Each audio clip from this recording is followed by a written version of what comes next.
Good evening, and welcome to Thursday Night Chat. It is the Mancunian way. We are back live and in living colour. And tonight we have got some tremendous guests. Some are just waiting to come on. Some are already on. I've gone to mute. That was always good.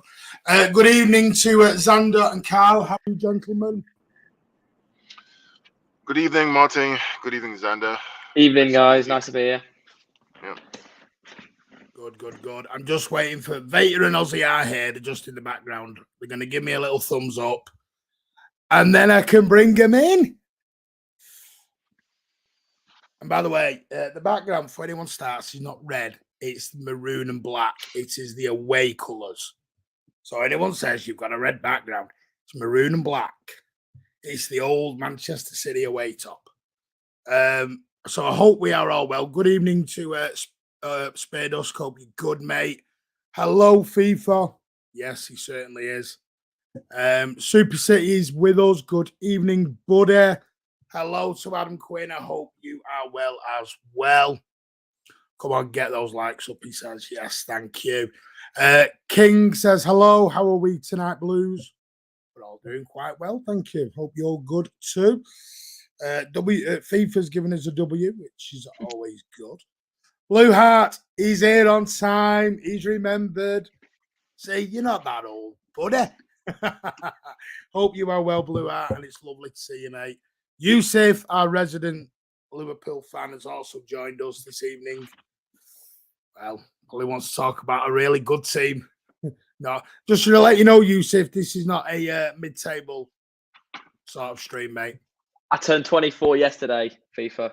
So I'm only joking, Yusuf, by the way, before you jump. Typical. I made it on time this evening, you did. Vader and Ozzy are here as soon as they jump on.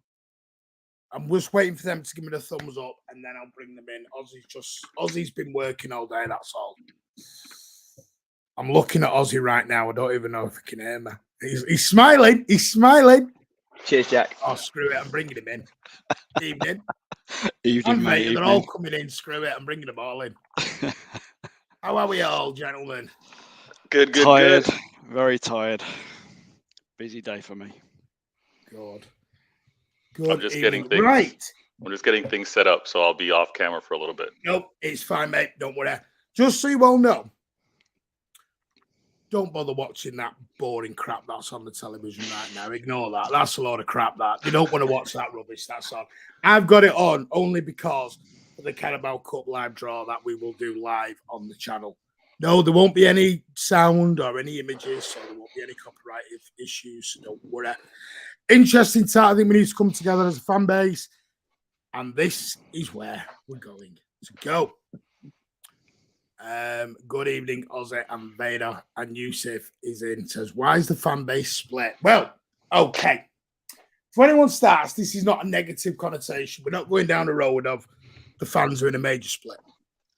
The reason why I've been wanting to talk about this, listen, Ozzy knows this. I've been pestering Ozzy and Rich to talk about this for about 3 months, and we've held off. Obviously, for timing issues and because of people's availability. Now, the reason why we want to talk about this is because there's a number of things. Anyone knows I go into a lot of.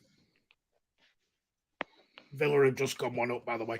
Oh my god! Sorry, I had to do that. Couldn't help yourself. You couldn't help yourself.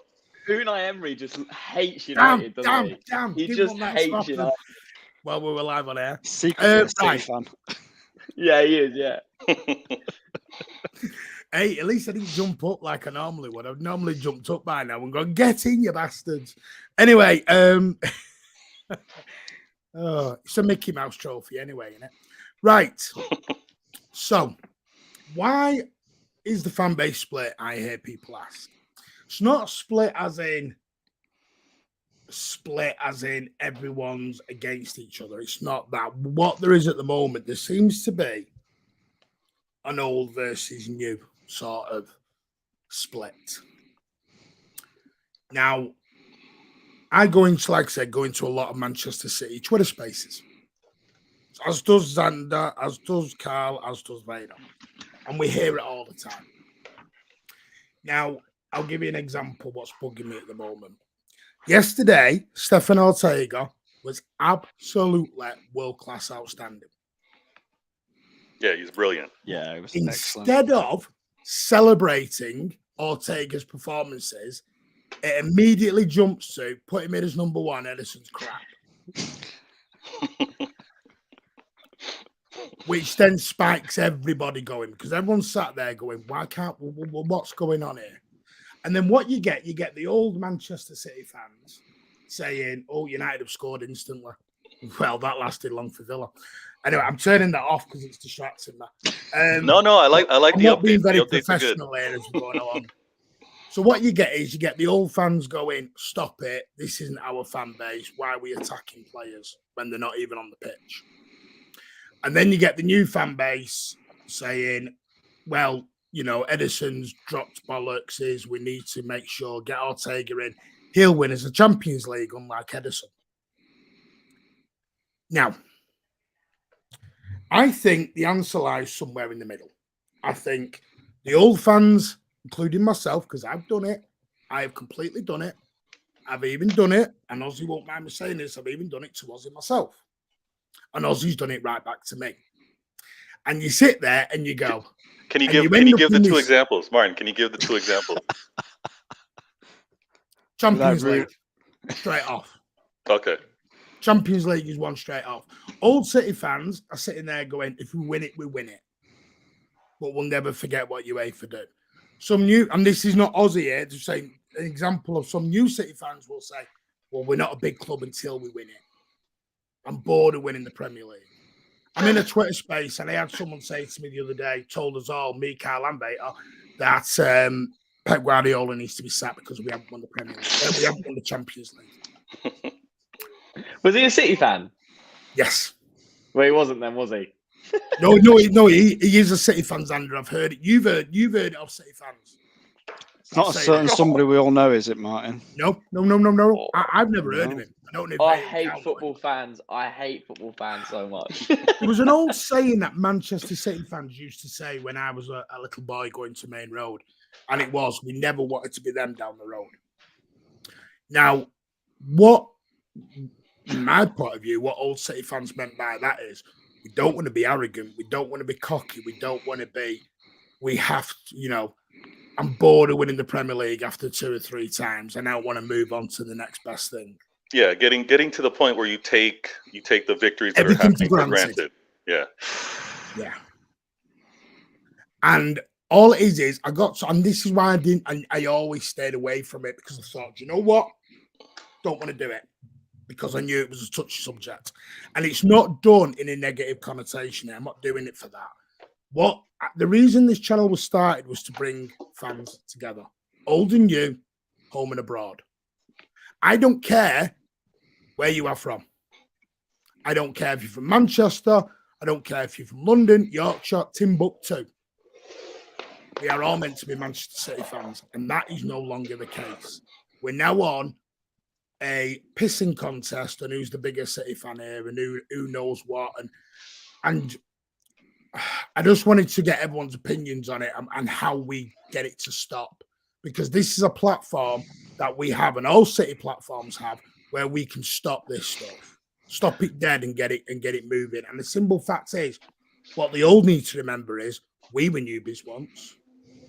When we all started, we had people in front of us going, well, I watch Colin Bell, Mike Summerby, blah, blah, blah, blah. Who are these new people coming along thinking they are? The old people are doing the exact same thing. And the newbies are telling the old people to move out. And it's not a great atmosphere. And it's even gone into the stadium now, which I don't like. Now, I will open the floor to, does anyone disagree and does not think there is a split? And I'm just talking a load of waffle right now. Honestly, tell me. I think you're always going to get a split, and I think it's not just. I think those kind of people that you're talking about, I think they would probably just view life differently, opposed to just football.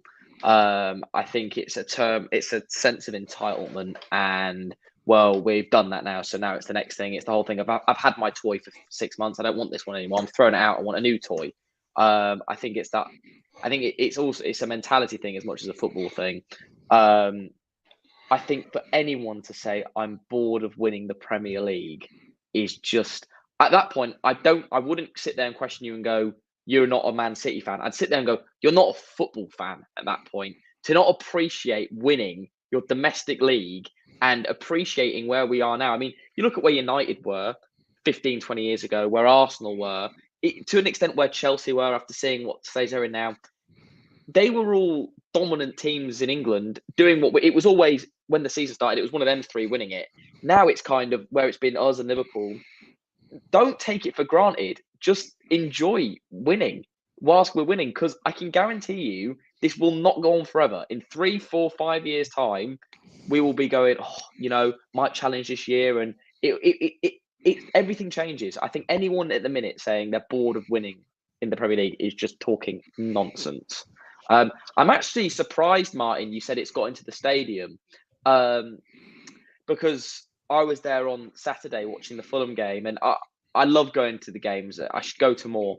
And genuinely, you'll agree with me on this. Watching it's like a different sport when you watch it in the stadium, I think, than to when you watch it on the TV. I mean, the pace in which the game's played, the physicality. I mean, genuinely, when you sit there and you watch it, it is like a different sport. And that's why I'm surprised that you've said it's got into the stadium, because it feels so much more mechanical, I think, on a TV. Whereas when you actually sit there and watch the players play, you appreciate it more.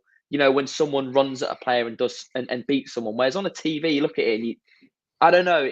I don't know if anyone agrees with what I'm saying. Which is why it surprises me that it's in the stadium, the match. It's not real life, is it? Let's be honest, Sander. That's Correct. why. I'd just like to.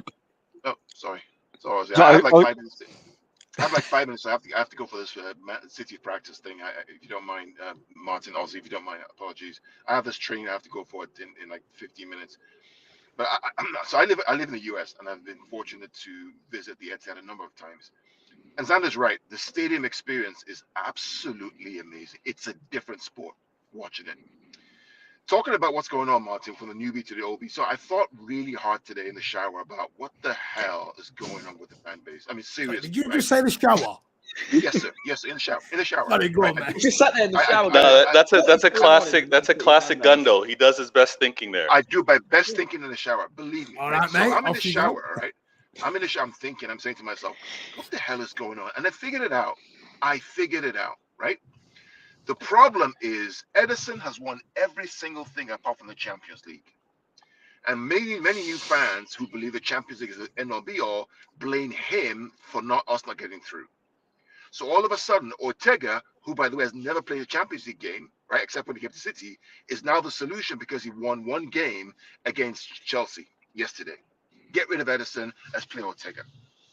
Right? This mindset is absolutely plastic. I'm using that word loosely because it's unacceptable. How can we base our... For the past 6 years, Ederson has been centurions, 98 points, 93 points, titles after title, distribution, has a Guinness World Record. And yet suddenly Ortega, who by the way was crap against Barcelona, right, is all of a sudden the answer to all our problems to get to the Champions League and win the Champions League. I just cannot believe it. Now I'm a new fan. I've been 15 years into the City, right? So I've been one of those who Martin has educated on what the City way is. And there's one thing that we have as fans that makes us different from area fan base is that we are humble, we appreciate where we are, where we're coming from, and how we behave. That's what makes us special. Not get Ederson out. He can't win a Champions League. Sorry, Gundo, I think on it as well, I think there's a massive thing as well. Just because Ortega's played well doesn't mean that Ederson is now bad. We can have two good goalkeepers. One doesn't have to be bad for the other to be good. One doesn't have to be good for the other to be bad.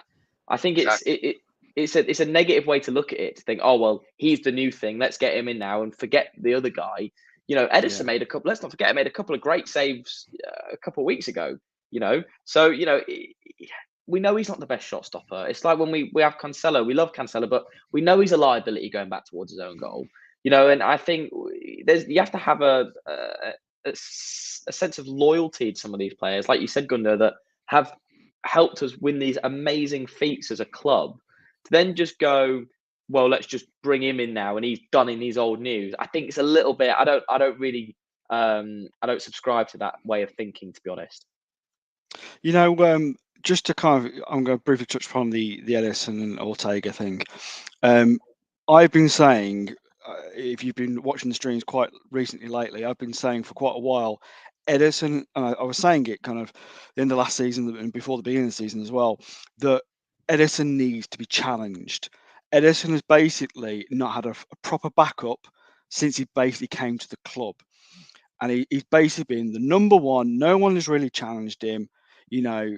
And now we have got a very decent second goalkeeper to come in and challenge Ederson. And that is what, for me, I've been crying out for. And I'm pretty sure most City fans have been crying out for as well. Because if something happens to Ederson, who replaces him before Ortega came in? We were all like, Bravo wasn't the right one. Okay, yeah, he did well during some of the cups. He was a good shot stopper sometimes, but his distribution and sometimes, well, we don't have to go completely into him, but we know what it was like, you know. And then we had the United States guy. Sorry, he's completely got my head. Zach Steffen.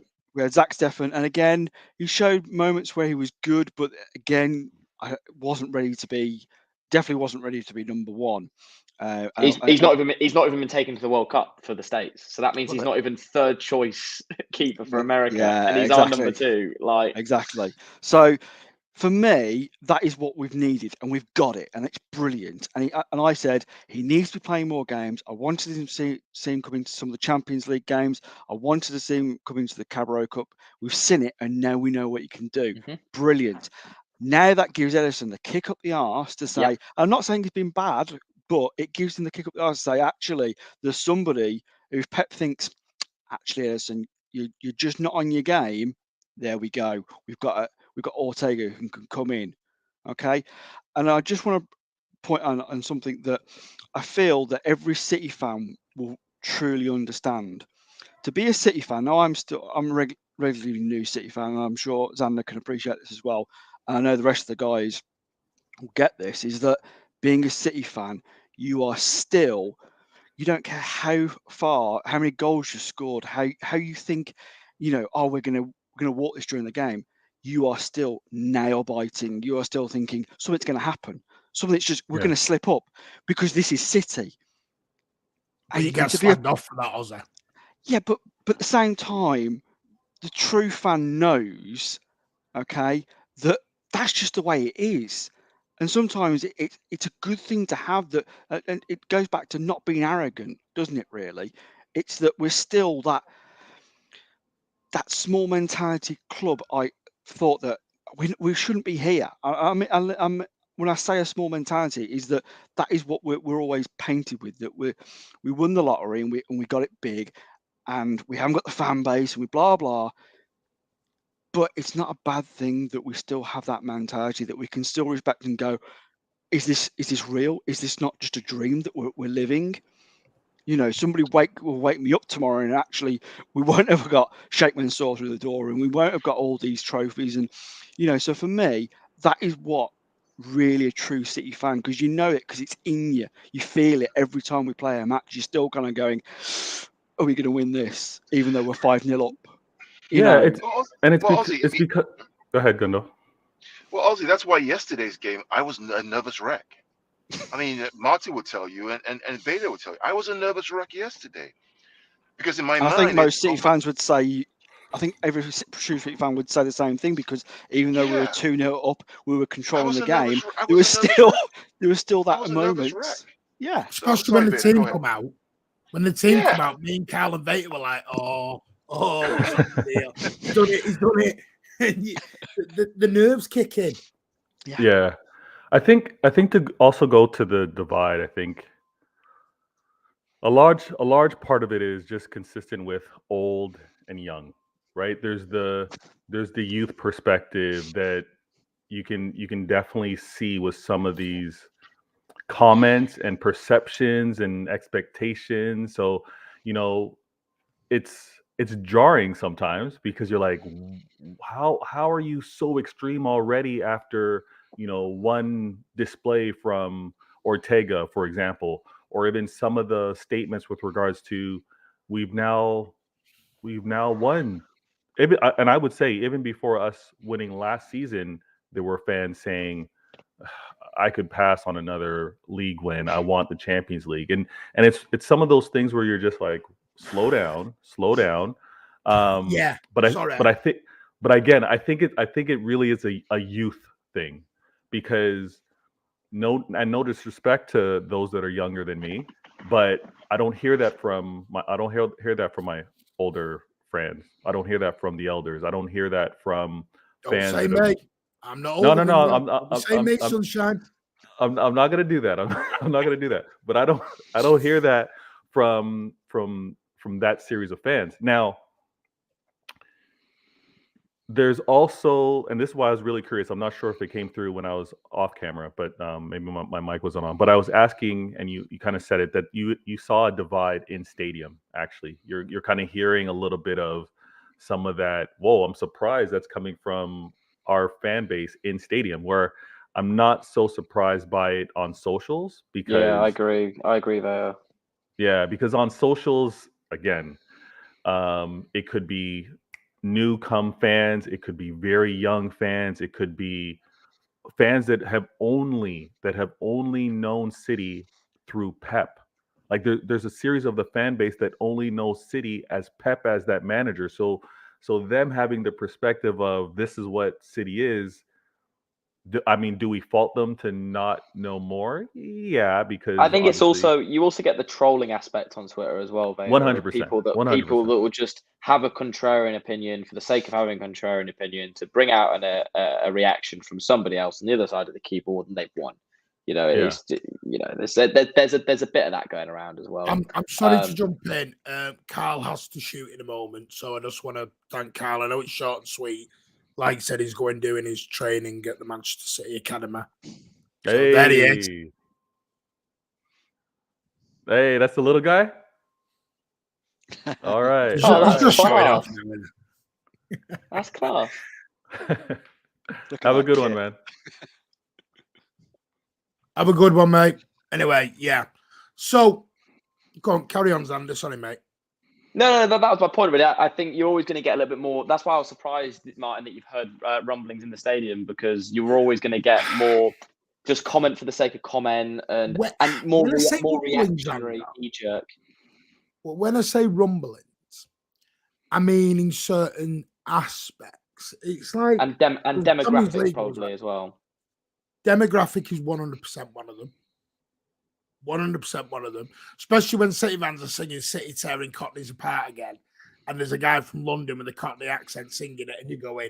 And I did see that last night, and he goes, "What?" And it's like, I loved it when we were singing against Fulham, and I was with my friends, and one of them's a Fulham fan, and he was in the City end, and when Haaland scored, he was like in the City stand. And you know but what? he was like they're singing about Cockneys. He was like we're from Fulham. He was like we're raw, we're not Cockney.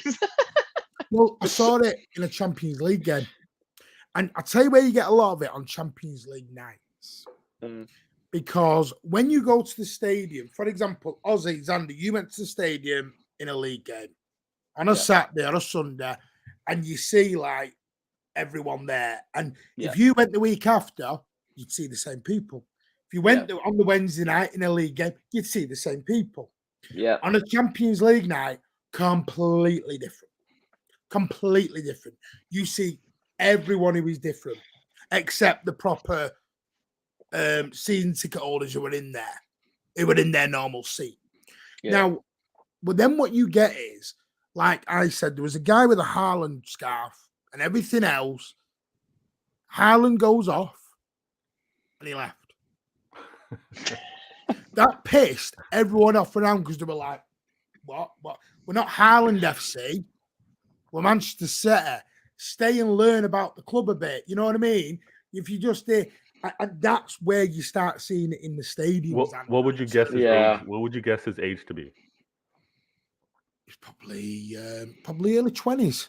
Probably early 20s. Young fan. Probably early 20s. And they don't listen.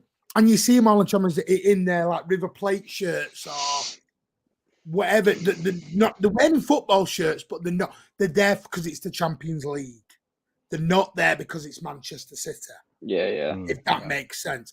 They're Saw it tourists. last They're season tourists. They're not fans. in the Fulham Cup game when City did. Also, you might remember this because I had a bit of a rant on it last year, didn't I? Remember when it was quid a kid? Yeah. Now, listen, I think it's a tremendous thing to do. Quid a kid. Great. You know what? Get your kids involved. Get your kids to go to a football game and they experience it. And there was people asking to leave at half-time. Shouting and bollocking the stewards, I want out. Wow. They were United fans, some of them. One of them was a Middlesbrough fan. And this is where the split goes, because you see people in the stadium going, why are you here? What are you doing here? Yeah. None of us had disappeared to Chelsea for an afternoon just to see fancy a game of football. You know what I mean? We wouldn't just pop down to, going supporting a local team like me. Yeah. Stockport, Bury when they were around. Macclesfield now that they've, Phoenix from the ashes. Moss Lane. Bosley, fine. That's not, you know what? Some people would say that is the ground roots of football and that's proper football, being there, paying a pint for £2 and sit and stand and there. Proper shithouse football as well. On a grass verge watching football, you know what I mean? And I think it's a little guy with a cigarette going, you've got no fans in the corner. Where the split has come is, since we've gone good, we have got this element of tourists. I have no problem with that because they're bringing the money in. My problem comes is when they ask to leave at half time and they ask to leave after half an hour when a player goes off. And then what Manchester, but do you know what? I'm going to make a part of Manchester City in a minute. They have a role to play in this. Stop saying the stadium is sold out. We're not blind. Stop putting on the website the stadium is sold out. We get there and there's 5,000 empty seats all over the shop. But then I can go on Vivagogo or whatever, and I can see a ticket on sale for £150. Mm-hmm. Do you know what I mean?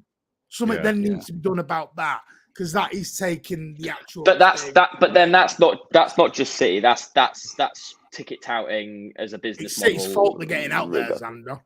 So but then I think that's every club on the planet. I mean, you won't find a fixture or venue around the planet that doesn't have ticket touters that buy the tickets up and then sell them on for stupid money. And you also get it on Twitter. Get a lot of fake spare accounts. You also get a lot of corporate as well. You get a lot of corporate. There's a lot. Yeah. There's so much corporate. You would be surprised. Which is the last thing. Which is not what we. I mean, you go to the Bridge when it's Chelsea away. I mean, 70% of that frigging stadium's corporate. I mean, you go there. You've got the shed end. Yeah. You got the shed end, which is bouncing, and then like literally the other 3 stands in the stadium's just flat. I mean, corporate's great for the money, but it's terrible for any type of energy or atmosphere. Absolutely terrible. Yeah. I want to ask. Oh, go on. Sorry. I was going to say. So when you notice some fans leaving, is it after? I mean, some of these fans that are coming in, we'll call them, because this is a term I've been hearing recently too. Is like player FC. So like fans are coming in because they're fans of a player, and now the player's not on the pitch. They're leaving. Now, are they leaving after like a poor result? Are they leaving when the game's in hand? The worst thing I saw on Saturday was people left in like the 87th minute, 88th minute because they thought it was done. And look, I get it because it's a nightmare getting out of the stadium. But like, could you imagine? I do get why people leave, and it shouldn't happen, Xander. No, but that's something they need to work out with the car parking. But what people need to realise, it takes like an hour to get out of there. The car park is not controlled by Manchester City. It is sent out to a. So, has anyone ever heard of? A lot of you, maybe you haven't, mate. I'm not sure, but you've all heard of Showsec. Yeah, Showsec used to be like the people who would do the car parks. Manchester City have their own stewards, and they're the ones with the Manchester City badges on their high vis and jacket. They're the people who will help you. They work for the football club. Anyone who's got a high vis who's not got that, they're an outsourced agency that are there to help. And that's what do the car parks. The only reason I know that is because I spoke to City today because I had an issue in the car park last night because they had me down for the wrong car park for the wrong game and told me I was wrong. I went, it's not Southampton at home, mate. Why are you telling me I'm in the wrong car park? Chelsea in the Carabao Cup, but you're telling me I'm at the Southampton game. So that was last week.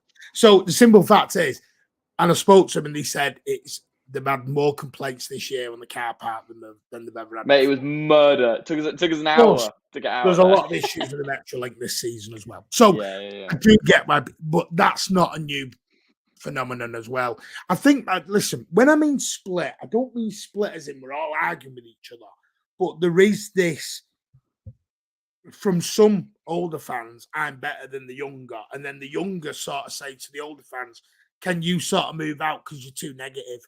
You sort of move out, you're too negative. I've been told to move out by people. Mate, you were on the same space.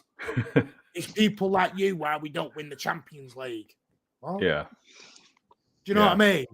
And so I get told to piss off and go away. My time's been and gone. And what I'm trying to make the point here is, I don't, because Manchester City will not win trophies forever. We'll always be a top club now. We won't win trophies forever. No. If you look, it comes round. There'll be a time when Manchester City are in a Liverpool position now. Correct. Yeah. Correct. We're World War III within some of the fan base.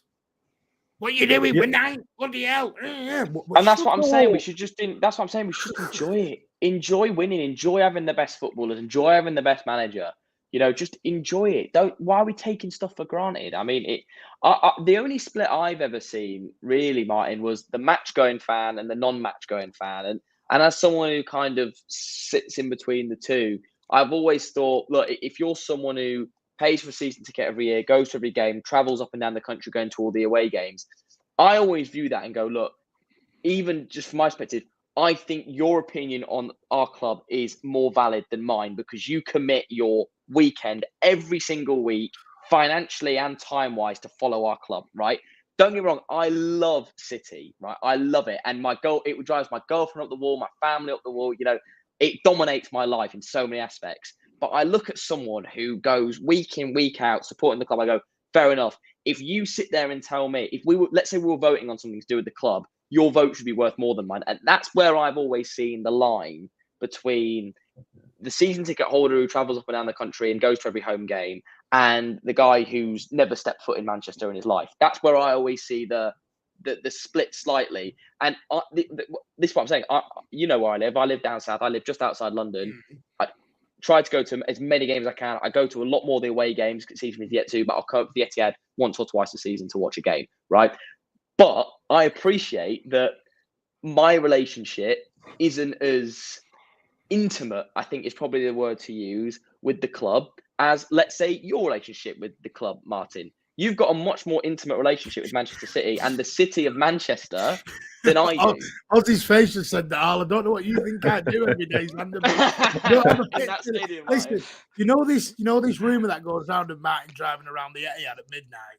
That's not true. It's true. That's It's totally true. There are many of night we'd have our own private phone calls, and Mark would be driving around. It would be all PJ. See you later, I was there. Anyway, all it is, he just can't get out of the car park. That's his problem. He's just sat in the car park. That's what's really going on. Even though there's nobody else in the car park. No. Yeah. You know what it is a lot. Listen, I don't think Manchester City have helped in certain parts. Now, this was summer. Now, listen, I appreciate what they're saying. Oops, Xander's just getting up for the drink. He's exercising, ladies and gents. Anyway, there was something, and it's a shame Cal's not on. Cal was on a podcast with me and Rob once, and he said to us, he went, I get emails off City all the time asking me about this, that, and the other. And me and Rob were like, yeah. We were like, okay. He went, do you not get them? No. You getting FOMO, Martin? No, we get nout. It's like when they did the badge and you know, I heard about all this kit design. I'm like, I get nothing on this. I get nout on this. And I think that's what. And then I interviewed a guy when I was on the other channel. We interviewed a guy outside, and he won't come on camera. And it isn't Blue Art, I promise you, it isn't Blue Art.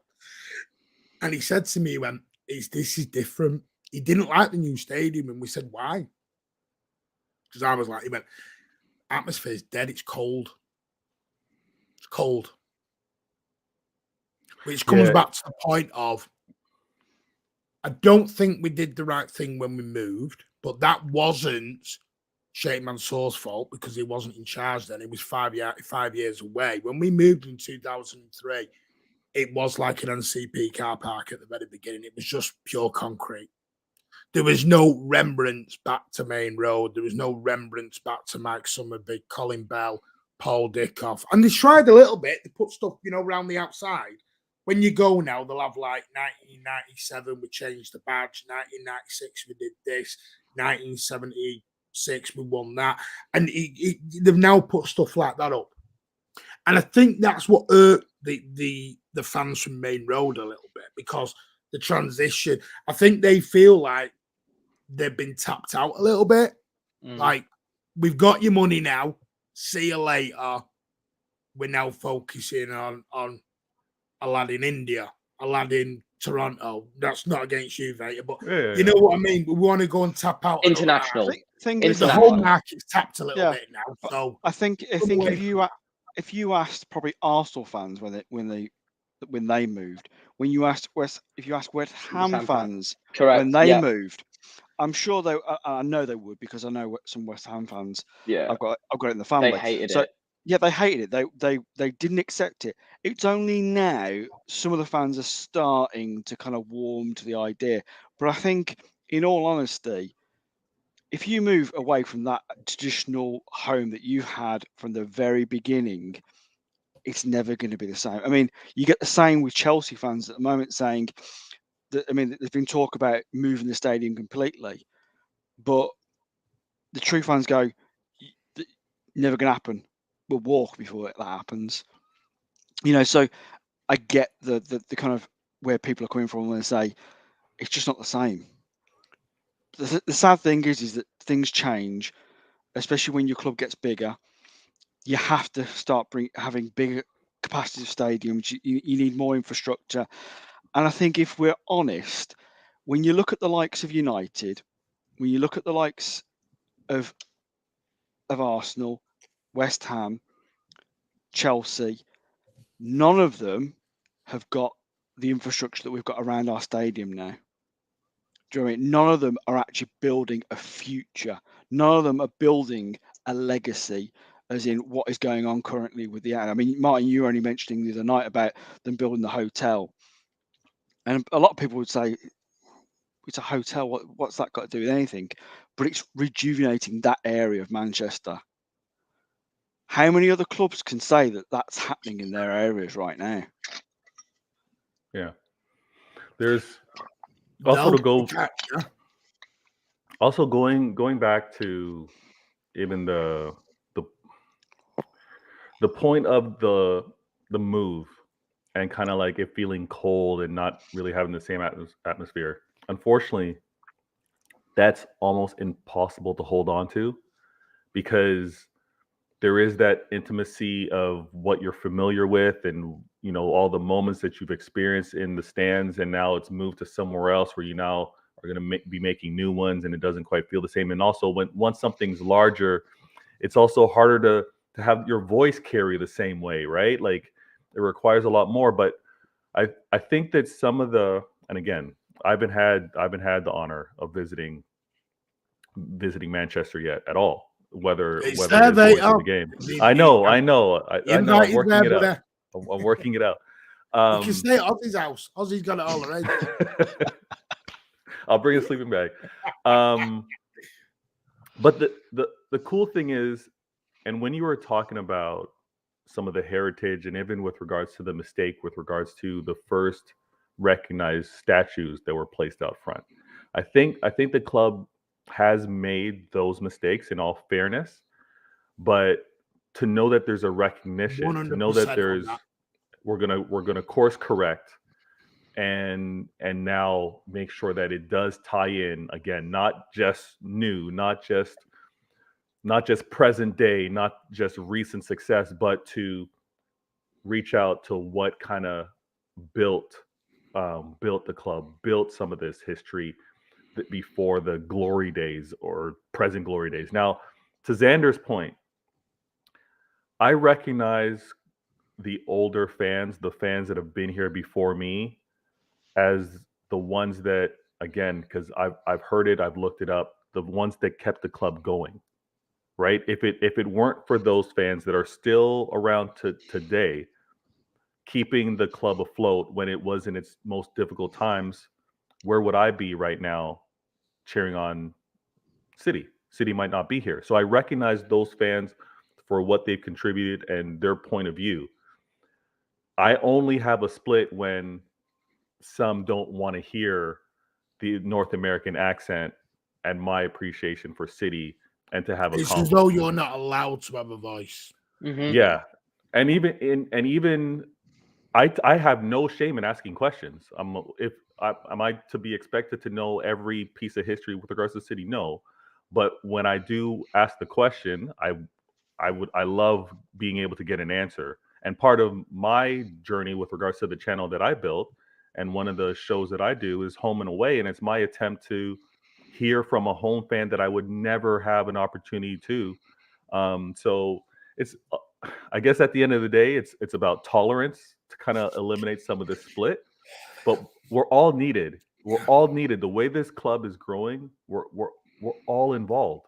Do you know what I think it is if I look back? And this is just my perspective. Disagree with me, agree with me. All you want. Do I think Manchester City made the right? Did they make all the correct choices when they moved? No. Did they embrace the past? No. Did they?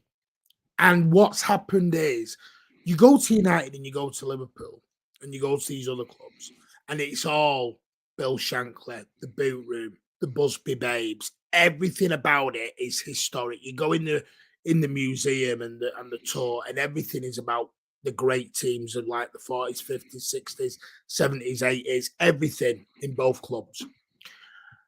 And it never felt like that from a Manchester City point of view. It felt like what had come before, like with your Mike Summerbees, your Doyles, even your Billy Merediths.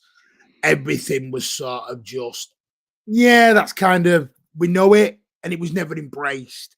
And what I think is, I'm of an opinion is, I'm fine with, I don't care, like I said, where you come from. I don't care how long you supported them. The only thing I would like is, and I'm a nobody, simple fact is, I would like, if you're going to become a fan, learn about Manchester City. That's all I ever ask. Just learn about us. Because whether we like it or not, we're a special breed. We're a special fan base.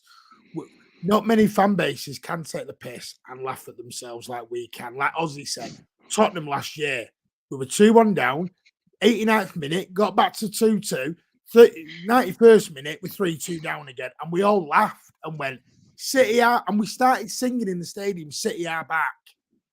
That wasn't because we were taking the piss. That was City-itis, as Joe Royle once called it. It was City-itis. And you know what it made people feel of? Oh, it's not dead. We've still got that little remembrance somewhere of us. Do you know what I mean? And we can laugh. And some fans don't understand that. They think, when they ask a question of, would you swap 2 Premier League titles for 1 Champions League? And you go, no. And they're scratching their head going, you're mad, you're lying. I got told once, would you swap 3 Premier Leagues for a Champions League? I said no. I got called a straight liar. You're lying, man. You're lying. You're lying. No, I'm not. Well, I'm lying. Also, just on that, when in 20 years' time, when people look back on this era that we're in the minute, Martin's gone. Oh, people aren't like all right. We'll carry on. Like it. People aren't. Let's say we just win 3 Premier Leagues, and Liverpool, let's say, win their 1 Champions League. Out. Yeah. he's like I know. Yeah. Sorry, go on. Saying, when we look back in 20, 30 years' time, and let's say we won 3 Premier Leagues, for example, and Liverpool have won their 1 Champions League, no one's going to look back and go, oh, well, Liverpool were obviously the more dominant team anyway. So I don't know where that's come from. And it's not like you're talking about a League Cup. It's not like you've gone, would you rather have won 3 League Cups in a row or win a Champions League? I think at that point, you're a little bit more like, all right, well, the pedigree that you're talking about there is a bit different. But like I said earlier, having your domestic league, I don't know why people turn their nose. It's almost like I think you hit the nail on the head, mate. It's not even just a new City fan. It's a Guardiola fan. Like, it's just in the Guardiola era of Yeah. Great point. of, Yeah, of it is. watching the Or a best Harlem manager. fan. And it's that thing, isn't it? It is though. It's They that are thing out of there, mate. the last No, 2 yeah. years. I mean, Do you know but what- then you have to cut them a bit of slack and go. But then it's all they've known. It's like, and this is where I think your tolerances for things will change by different eras that you started watching. When I started watching, Mancini had just been appointed as the manager, right? I don't even want to ask who had just been appointed when you started supporting them, Martin. But it's just it's that kind of thing of everyone has different tolerances depending on what they've seen as a fan. So you have to cut them a bit of slack. If all they've known is us just having the Premier League as a bit of a gimme that we're going to win it or be thereabouts every single year, you can't blame them for being like, well, this is what it's always going to be like, isn't it? That's the whole point. This is why this channel got created. It was old and new together. And this sums it all up for me. Fact is, English football is a global treasure, and we have to accept that fans from everywhere will want to get involved. Everyone should be welcome. Well, try and learn from clubs' history. We keep saying the Premier League is the biggest league in the world, and it is. Do you know what I mean? It's the most watched league throughout the entire world. It's not the Spanish league. It's not the Italian league. It's not the French league. It's the English league. It's the most.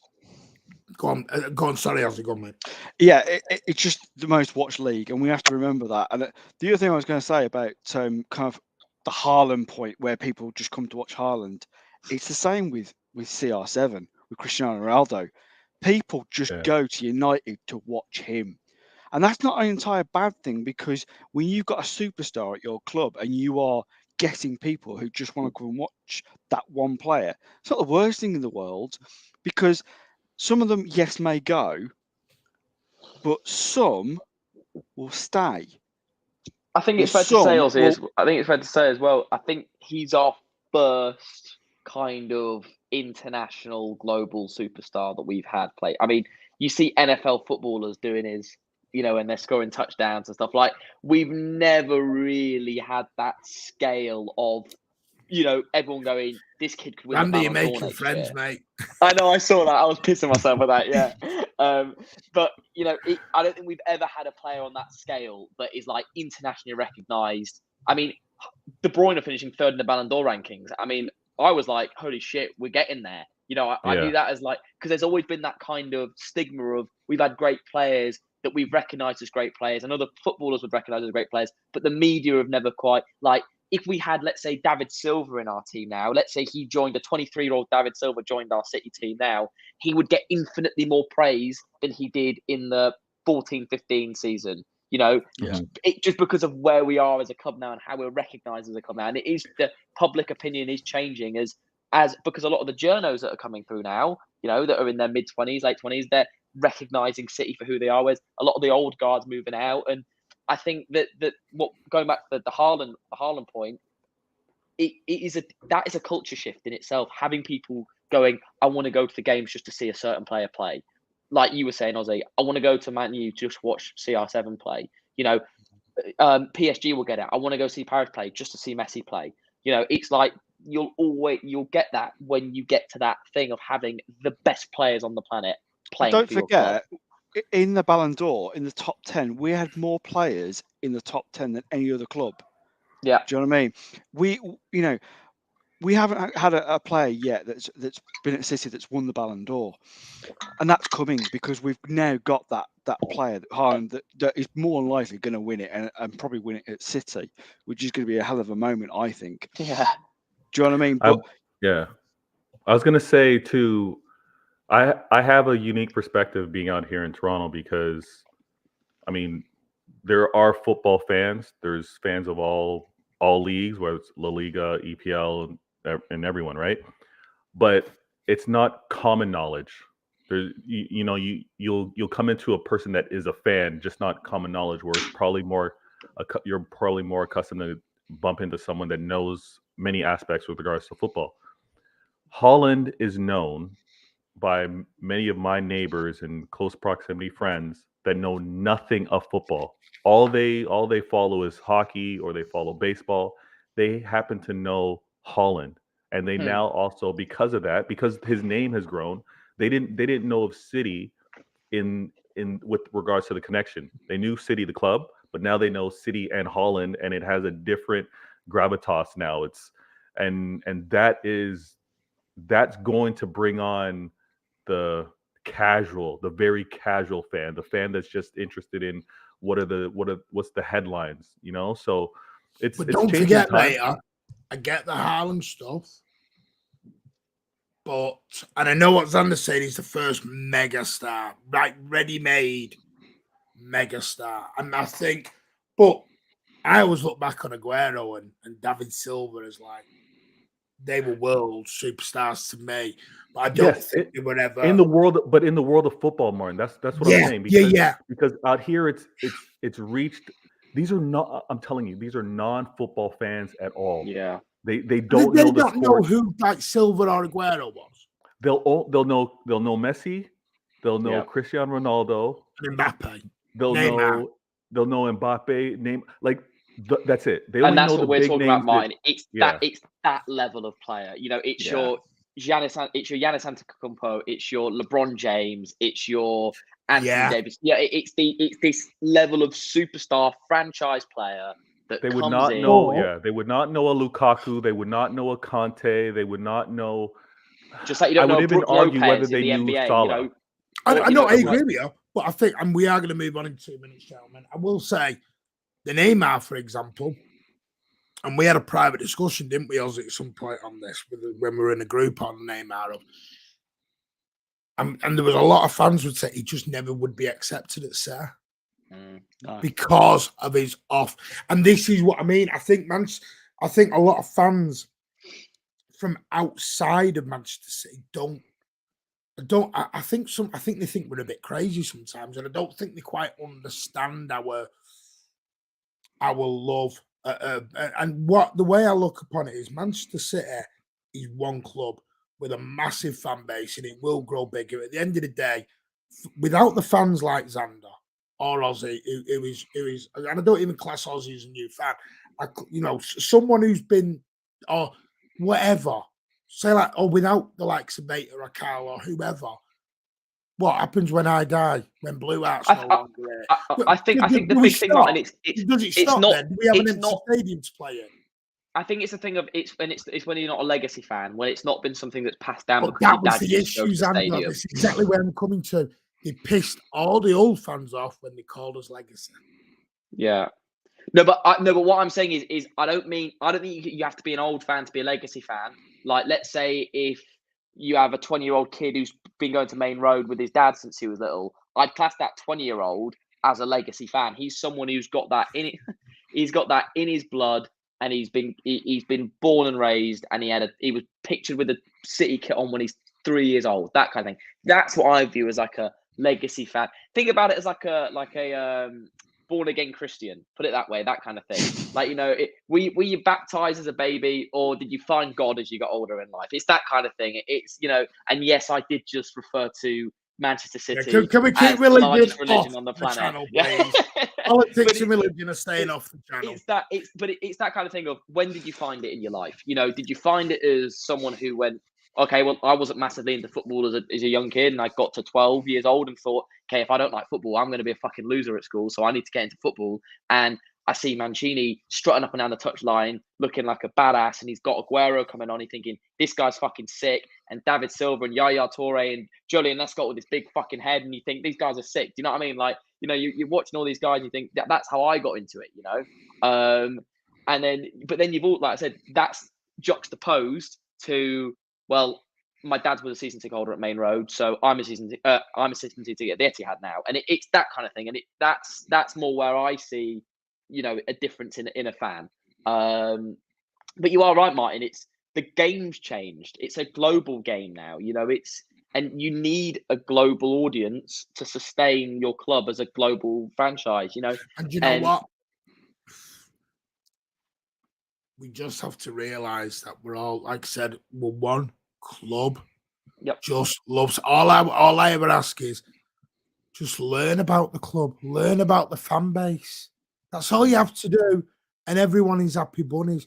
Don't, if someone has a bad game, kill them and you want them out, and you know, just stop it. And you know the best place to learn about the club? Here. Yeah. I love that. What a segue, Ozzy. What a segue. Anyway, I think let's move on to our next topic. Topic number 2.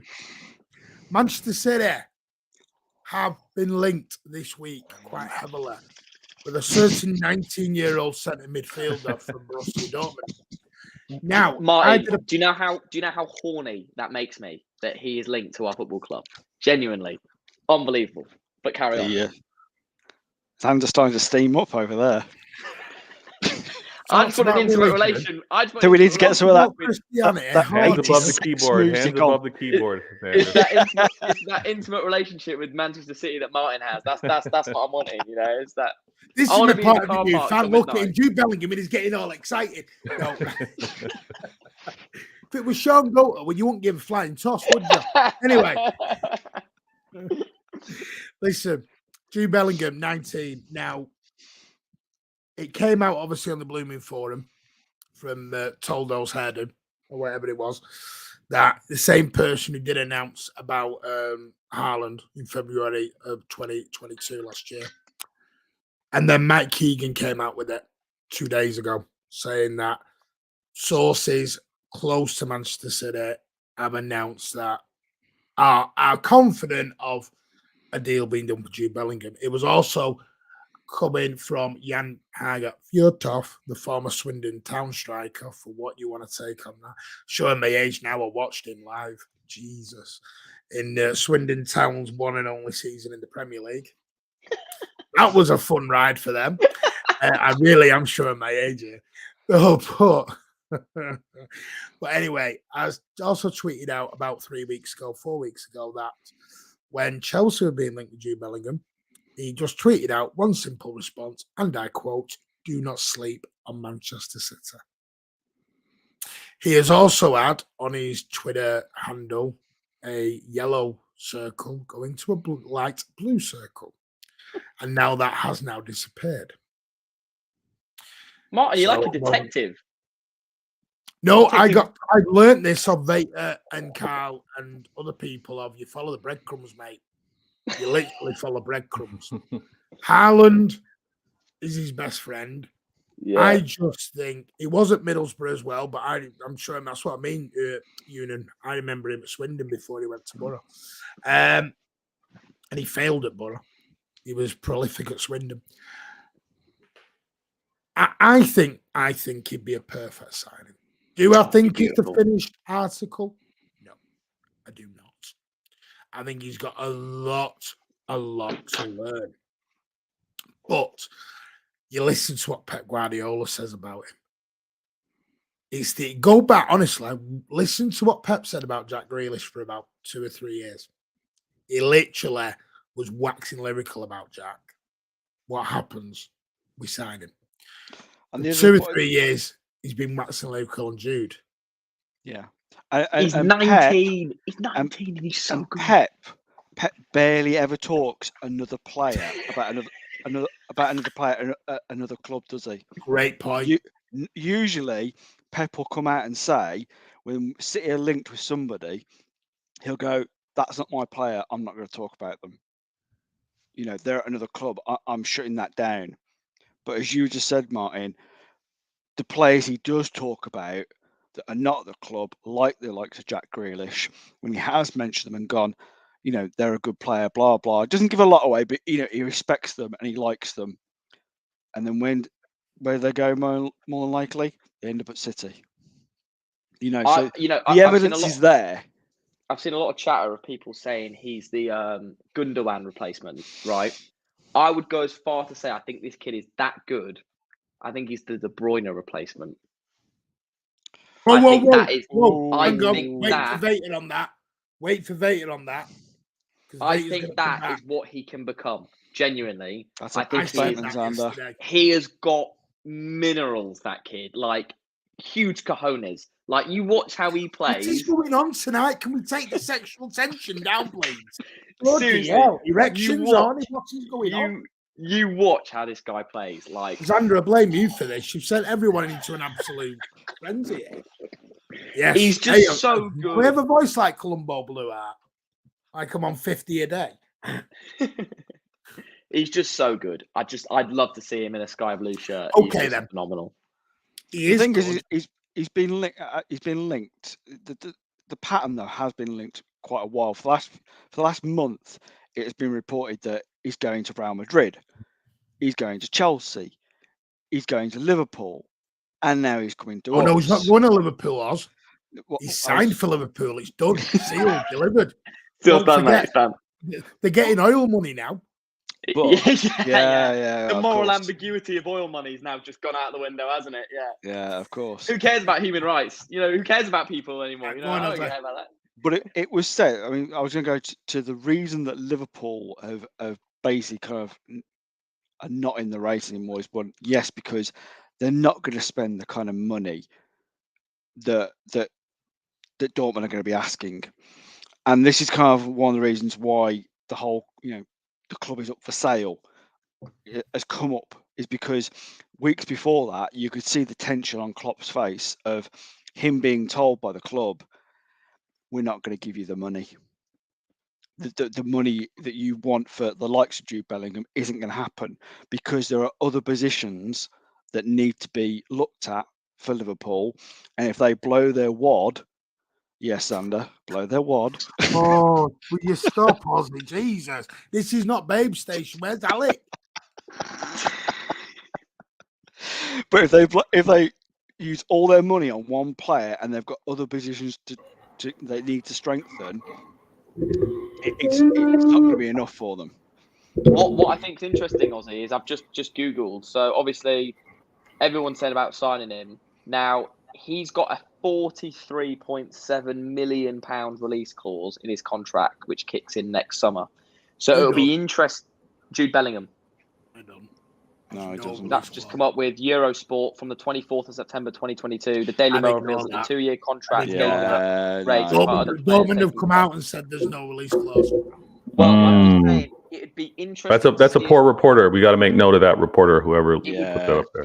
It would be interesting to see if there is, though, because if there isn't, then obviously he'll go this summer. But if there is, we might have a Haaland situation of last summer where nobody really wants to pay the 150 million quid, and everyone will just wait for the following summer, and then it becomes a contract talk. And if it's a contract talk, I don't think there's many people that can propose a more attractive project than City at the minute. That's The thing Okay, is, then. Dortmund Why not? realised that they have got another star on their hands, and they know that. Let's be honest, even though he's still young, his price tag is so high. The problem is that Xander is if they give it another season, anything could happen. So you need to sell high while you can. Yeah. Okay. It's just whether anybody's going to pay it. It's when everybody's going to pay it. It's kind of like. Well, the thing if is they come out and go, we want 120 million quid, people might go, all right, we like him, but we don't like him that much. We'll give the you thing is though, 75, if you look at the likes of other clubs, okay, let's just mention the top three that are against City. Chelsea need a new striker, okay, Yep. and that's going to cost them a lot of money. They spent a lot of money last summer. They're not 280 million. exactly. They're not going to be spending massive next summer. It's just not going to happen. I think they're rumored to get Rafael Leo. Yeah, he's linked with everyone though. He's linked with us. Yeah, every 2 he's even weeks linked as with well, us. It's like, yeah. I hope he doesn't go there, because strikers go to die at Chelsea. If they get number 9, it's like it's a wrap. Don't put them in your fantasy The only team. thing I'll say on this, and I will, Yusuf, I'll go into that quite happily with you in a minute, mate. I'll quite happily go into this. We won nothing before the takeover. Again, research, buddy, research. The price. I think the price worries people. I think there's two reasons behind it. Sadly, and I don't agree with it, I do think Jack Grealish's price and what Jack Grealish has shown so far has scared people. Yeah. Manchester City fans and Manchester City don't generally slap 3 figures out. When you look, before Jack Grealish, we had a ceiling of 60 odd million quid. That was it. If you go back to Rodri, Mahrez, Ruben Diaz. Ruben Ruben Diaz, Diaz. it was all 60, 61, 62 million. Yeah. We never went anywhere near. We even got Haaland for 51. I know it was a buyout, but this is what City do. They look for bargain deals. They literally look for Mahrez deals. was our record one for a long time. Yeah. So We've was always been. We'll spend 150 million quid, but we've we'll always sign wanted the 350 diamond in the million. rough. We'll sign 350 million instead of 150 million. When quid. Manchester City went big and got the 100 on Jack, everyone was expecting, oh, right, here we go. Then we're going to get a superstar in the making. Instead of allowing the guy to adapt after 12, 18 months, and then you see what he does when you put him in his position last night. Can I just say, Martin, quickly on that? I just want to caveat that with Grealish is a £50 million player. He's not a £100 million player. He never was. I don't think he ever will be. 100 million is what he was worth to Aston Villa. And they basically said, if you want him, that's what he's worth to us. That's not what he's worth. You know, It was the buyout. It was just a buyout. But it's that thing of like, if I don't want to sell my house, but you really want it, you know, it might only be worth £300,000. But if you want to pay 600,000 for it because you just love it and you love where it is, that's your prerogative. You know, so I think there's a little bit of that to be taken into consideration as well. I think he's a £50 million player. He was before he joined. He still is. He was never £100 million. But carry on. Can I just love that? I don't even need to get the list up for use anymore because the Mancunian way community have just got out and slapped him down with it. Yeah. So, yeah, again, please. Come on. Now, I think that's what scares people. I think people are scared because they're saying 130 million. And then you caveating that with, but he can still learn. He's still got some learning to do at 19. And I think at 130 million, people are expecting the finished article for that sort of outlay of cash. Yeah, and can I just say that with City, okay, we have got a brilliant team, and I think we can all say that really and truly there aren't many areas that need massive improvements.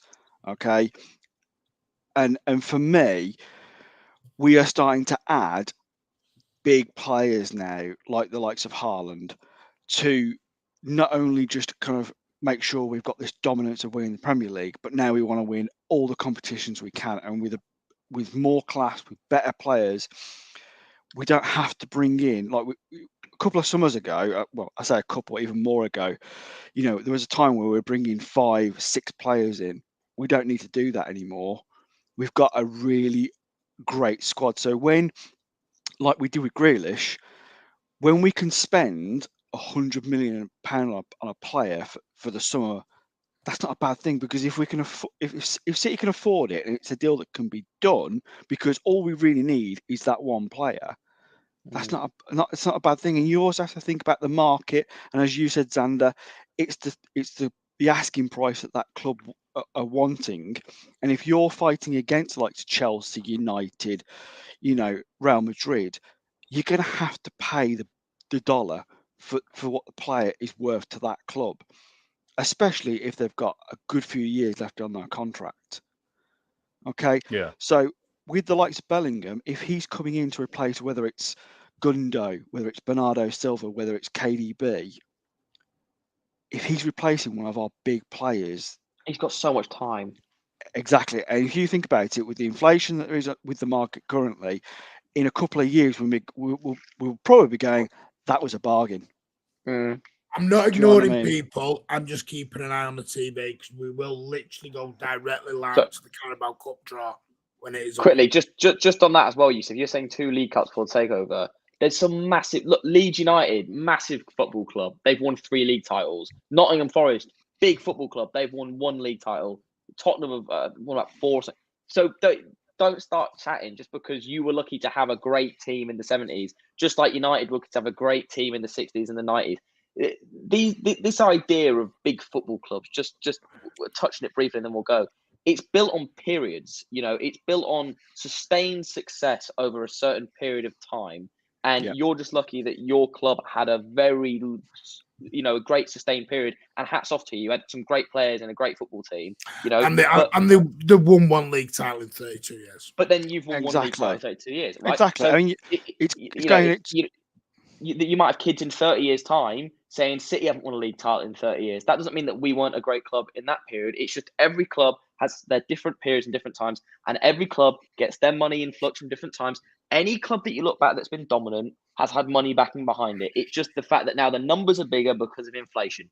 If you look at what they spent, what United spent, I know obviously you're a Liverpool fan, spent on Wayne Rooney in the early 2000s, what that equates to nowadays, when they paid £2 million for Cantona from Leeds in '92, what that equates to nowadays money, it all, it's very easy to look at it now and go, you've splashed all the cash. Everyone spends money. Money always brings in the best players. No one just went in the 70s, well, we'll go to Liverpool because it's such an amazing place to live. It's like, let's just appreciate the fact there's big clubs. Everyone has their time to shine. West Ham. Look, West Ham, when they had Bobby Moore, in the 60s, when they basically won us the World Cup, they're a big football club. But just because they haven't won as many league titles as hats off to, United, Arsenal have won, doesn't mean they're not a big or successful football team. I'm just going to end. I'm going to end on this because we need to get back to the Bellingham stuff.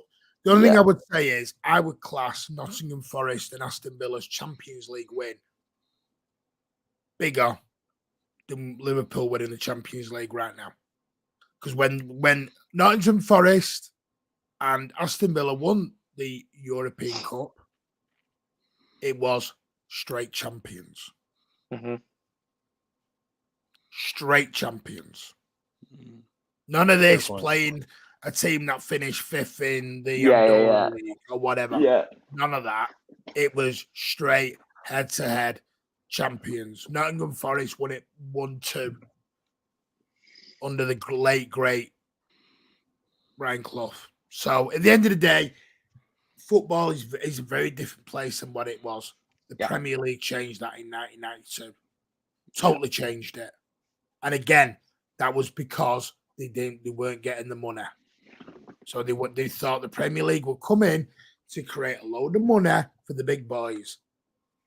And it did, and it didn't. Didn't quite work out the way it did. Anyway, Jude Bellingham.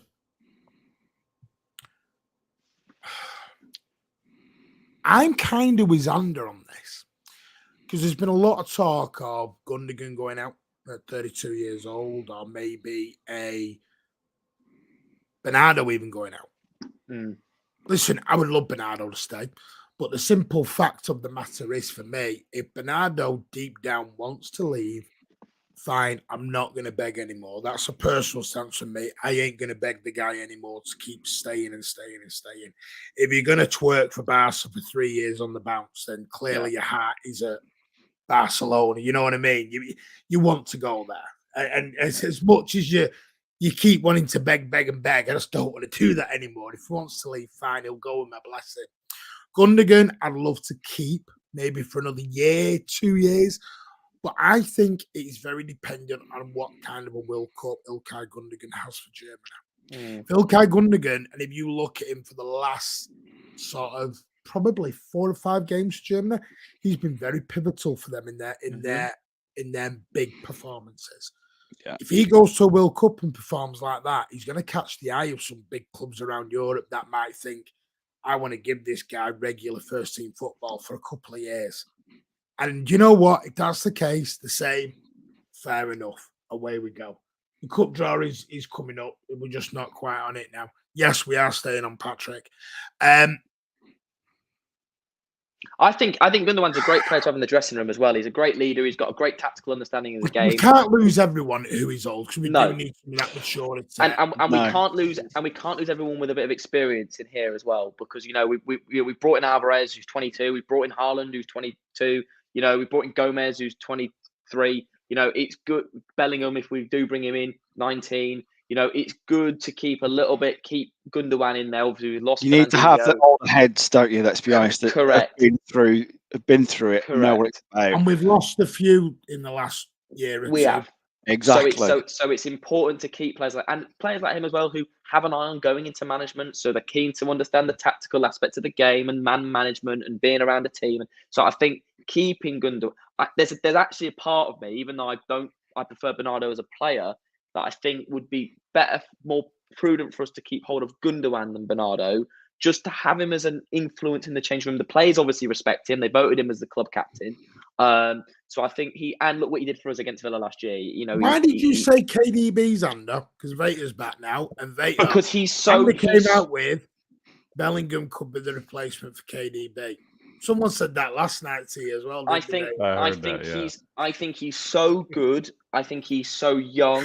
I think the way he can play going towards the opposition box and back towards his own box. I think he's so confident on the ball. He's captaining Dortmund at 19. I just look at him and I think his teammates who don't pass properly. Correct. Yeah. And I just look at him and I think, look, I'm not saying he's out of KDB's mold. I don't think he's ever going to have that Beckham-esque kind of whipping the ball into the box. You know, that he's a different type of player. I think but his work rate, his effort, his potential that he's got within him, I think is just outrageous. So I see him more as KDB's replacement in terms of the role that KDB plays in our team as our number one midfielder. Does so much going forward, so much going back. Bit of a leader, you know. For me, I think that's why I see him as there. Not necessarily saying he'd be the same player as De Bruyne, but he'd be the same, not the same archetypal player, but on the pitch, chest out kind of way. Yeah, I mean, he's got, for me, he's the all-round midfielder because I think he can play anywhere in that midfield. He's the perfect 8. He's the perfect 8 is Bellingham. Yeah, and I think really is.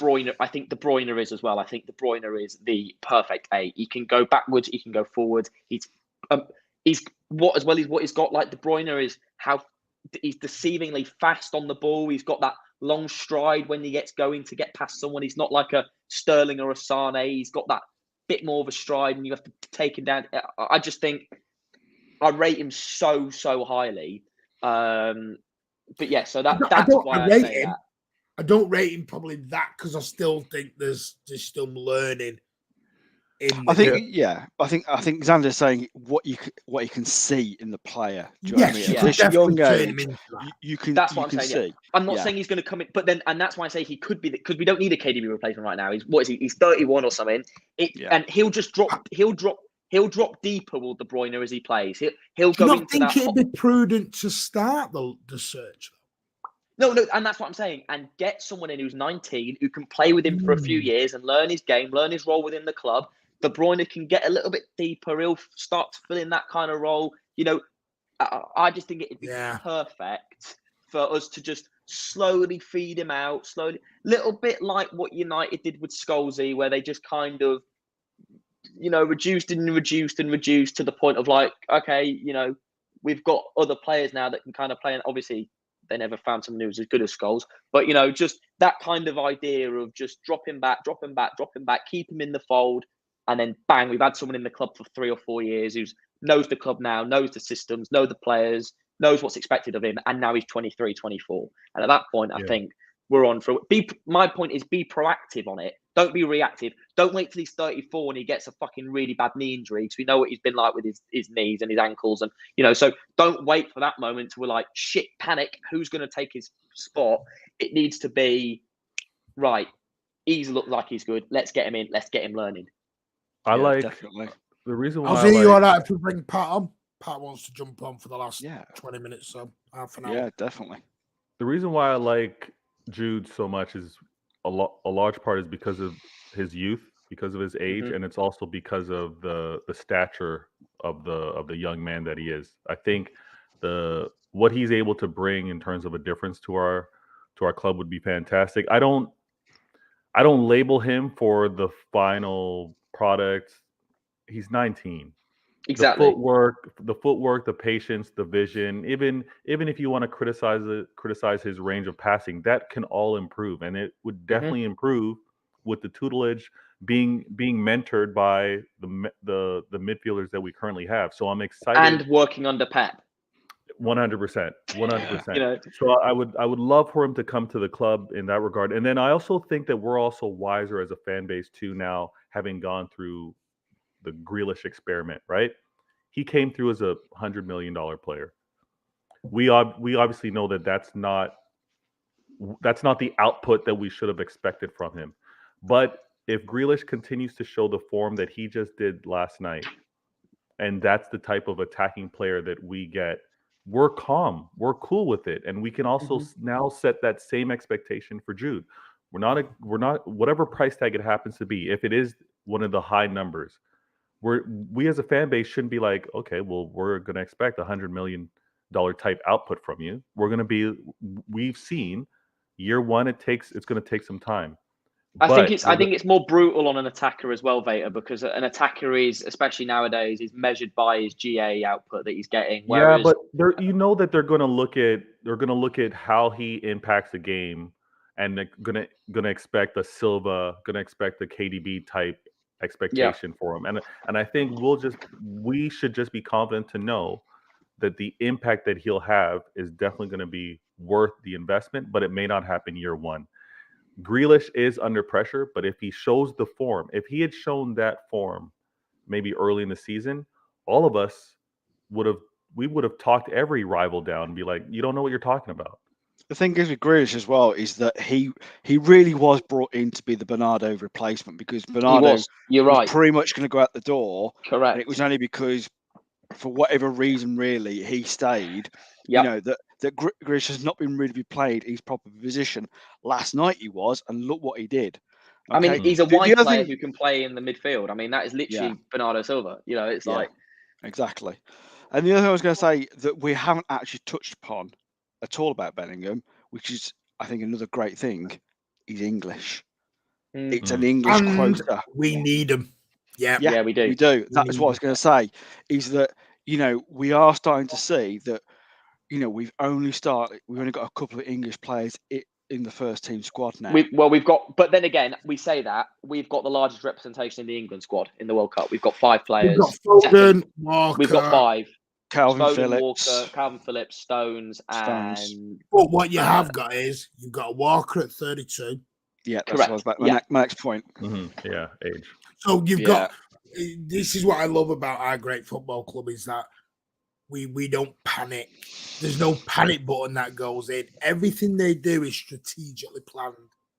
They are literally a year or two in advance of everything, and they can plan everything that they do. Calvin Phillips is not just plucked out of thin air. No, of course he's not. Calvin Phillips has been on a radar for 12 months at the very least. And the thing, as I said the other night with Jude Bellingham, whoever's going to buy him, is this deal will have already been probably done. A Jude Bellingham deal is not done at the last minute on a window. Jude Bellingham is like a Haaland. He will be given all the projects. He will have been given everything that needs to be done by each club.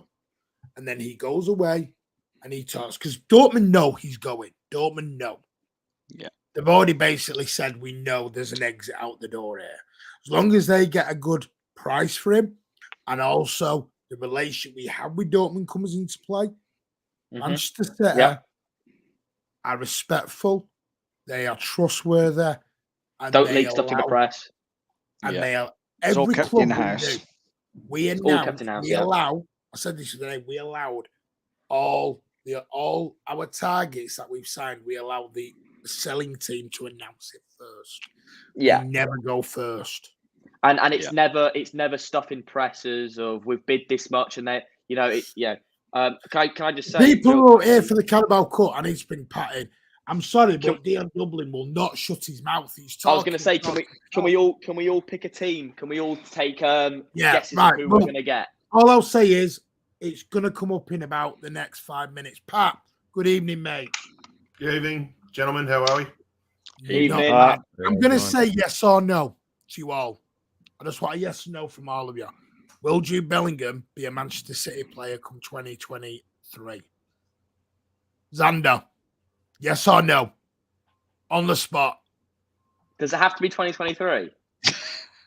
Yes. He's not coming. Well, yeah, because we're in January in 2023. Yeah, but I didn't know if we could then maybe go for the next summer. No, you need to put come on, money. Oh yeah, let's go. He's gonna be wearing sky blue this time next year. Oh, he's going to Coventry. That'd be a cracking signing. How bid on that one? Later. Oh man, I would love for him to be a City player in 2023. Is it a yes? The people that know better than me say it is, so I'm gonna say yes. It's not having it. Jose, I'm gonna go with the I'm people gonna that know put better Pat than on the me. spot in a minute. Go on, Jose. Here we go. Yes or no? It's a yes from me. Oh, good man. Pat, we're on Patrick. Got Talent. From the early birds, I don't even know if you've just talked about this little subject. No, Jude Bellingham, will he sign for Manchester City in 2023? yes. In your summer, Your 2023. winter. Yes. I know it's very hard to Is say there a winter possibility that he could sign in your winter for summer? No, like pre-sign, like Nah. It won't be Because announced that way. he's not out of contract either. No, I don't think they'd want to disturb the rest of their season that much. No, Okay. I don't mean leaving January. I mean he could sign for the summer in January. No, because he's not on a pre-contract basis because he's Ooh. not out of contract in the summer and he's under Okay. 21 as well. Man City for life. What's he said? Rafael Leao, yes or no? I'd take him. I think He's for my summer transfers would be Bellingham and Rafael Leao. That'd be my. Well, wait. We're going to do a big video on that. By the way, tonight I'm saying it now. I can't believe we've drawn Burnley. Can you? You lying little sod. It's just it stinks of a Burnley. That's all I'm saying. I think Blue Out said it earlier. Stinks of Burnley. I want Burnley for obvious reasons, but for all the Raptors and Stegosauruses out there, I want Gillingham. Shola, that is coming up. I promise you. We are going to talk about Brentford after the Carabao Cup draw. There are 6 lads coming through. There is. It's whether they'll be part of the full proper team, though. That's the thing. Blue Art, you know what City are like from EDS. Give us Lincoln City or Gillingham. Reeks of Burnley. That's what I'm saying. If any of you bet, no, Fulham are a better team than Brentford. Whoever put that, Fulham are much Michael better team Feeney thinks Liverpool away. Fulham Rico starts on Saturday. No, we'll get into that on Brentford, but no, not for me. Fulham play better football than Too Brentford. soon. Too quick, too soon. I hope I'm wrong, lads. Dortmund's money wall must be rolling in. Yeah, they must be wadded. United, says FIFA. He thinks we'll get the rags. Nah. Adam Quinn's gone for Blackburn Rovers or Burnley. Burnley stinks of it. Blue Art showing a lot of love for Pat and his early birds. Jack Lee said yes. Jude will be getting sang around the Etihad come the summer 2023. Who else have we got here? I'm going to cause a split and say we'll go to Madrid. I don't think they've just signed Tchouaméni, haven't they? I don't think they'd go for another big centre mid. Yeah. They're going to need replacements for Cruz and Modric, and Bellingham could. Yeah. Cruz will stay. But they've already got Camavinga. They've got Tchouaméni. I think. Yeah. Cruz will stay as well, and I even think Modric wouldn't surprise me if he signs still because he's still class. It just wouldn't surprise me if he has another year extension. And it's so much slower. Right, in Spain. I'm going to stop you all dead right now. Their careers. We're about to start. What are we just drawn Burnley? No, we're about to start. We're about to draw Burnley. I have not got sound on. If I want to announce it on air, please do not put things in the chat. If I am 10 seconds behind, do not say who we've got. But this is what we're about to do. These are the numbers for the draw. Bolton for 1, Blackburn 2, Brighton 3, Burnley 4, Charlton 5, Gillingham 6, Leicester 7, Lincoln 8, Liverpool 9, Manchester City are all 10, MK Dons 11, Newcastle 12, Forest 13, Southampton 14, Wolves are 15, and the Rags are number 16. Nice of us to give us number 10 after Jack Grealish's man of the match performance yesterday, isn't it? Yeah, but Xander, do you see the coincidence in wanting Burnley? What number is Burnley? 4. Number 4. Company's number. There you go. I don't want That's what- company because I don't want to beat them. I'm telling you, we're getting them. I've seen the future. Right. I'm presuming Peter Schmeichel's doing the home balls and Dion Dublin's doing the away balls and Xander's doing hot balls. I'm doing Bellingham's balls, mate. I don't know what you're on about. Xander, hands, show the hands. Shit background. I want Liverpool or United. I don't care. Right. Ball number 15 is out first. Wolves are at home. Ooh, Wolves. To Leicester. And they are going to be at home to number 7. 6, which is Gillingham. Gillingham. So Wow. Wolves are going to be taking on Gillingham at Molineux. The next home team is due out thanks to Peter Schmeichel. That's quite good. That means at least one shit team is getting through to the quarterfinals. Southampton. We're going to go with these, aren't we? Oh, not Southampton midweek. Southampton are at home.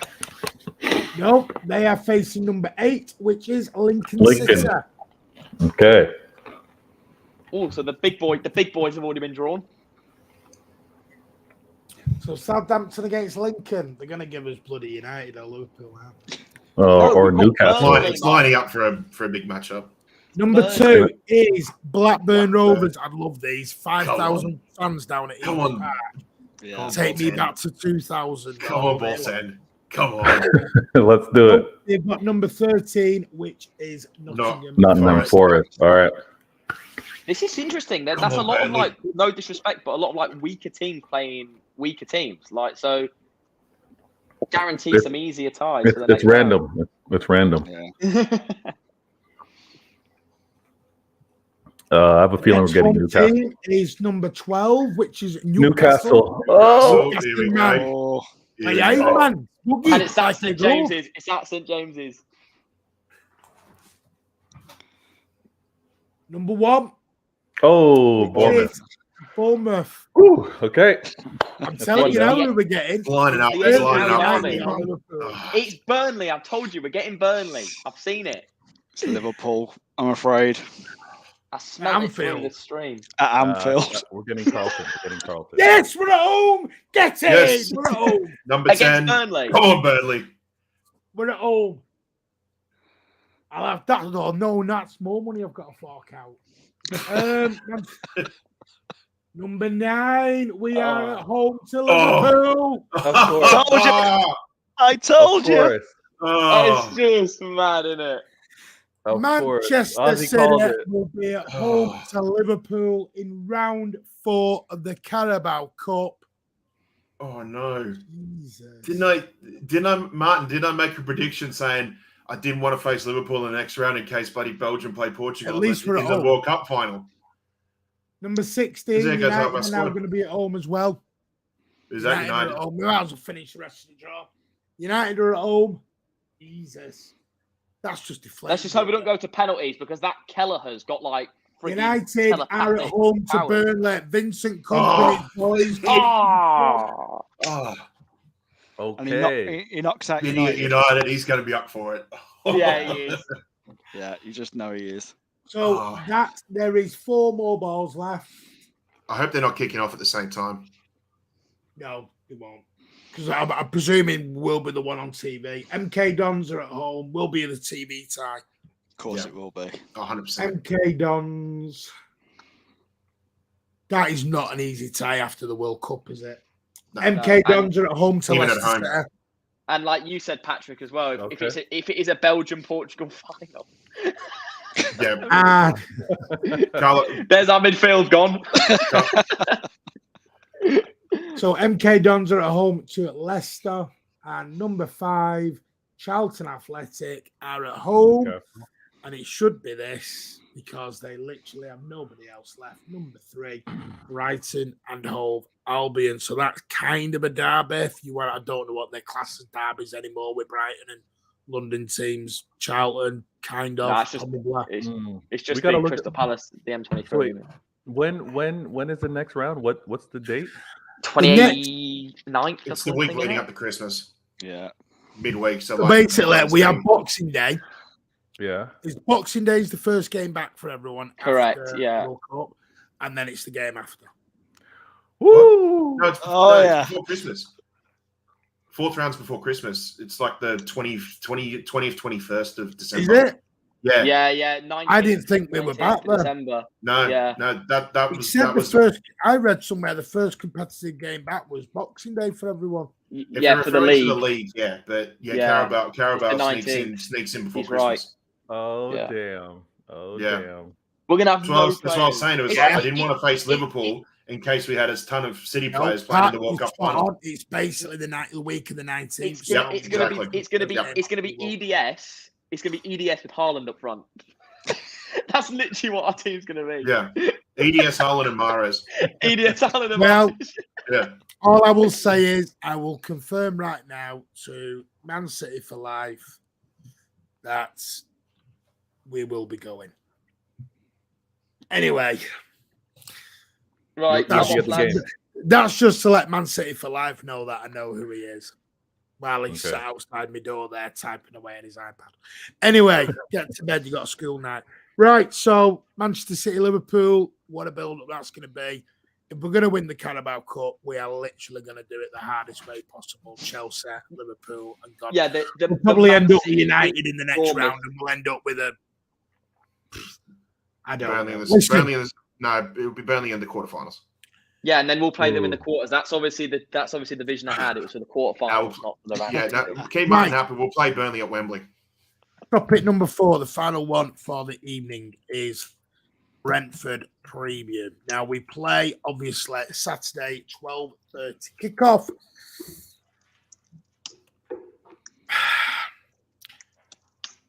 I'm presuming this is going to be full strength down to because of what we did last night in the Carabao Cup.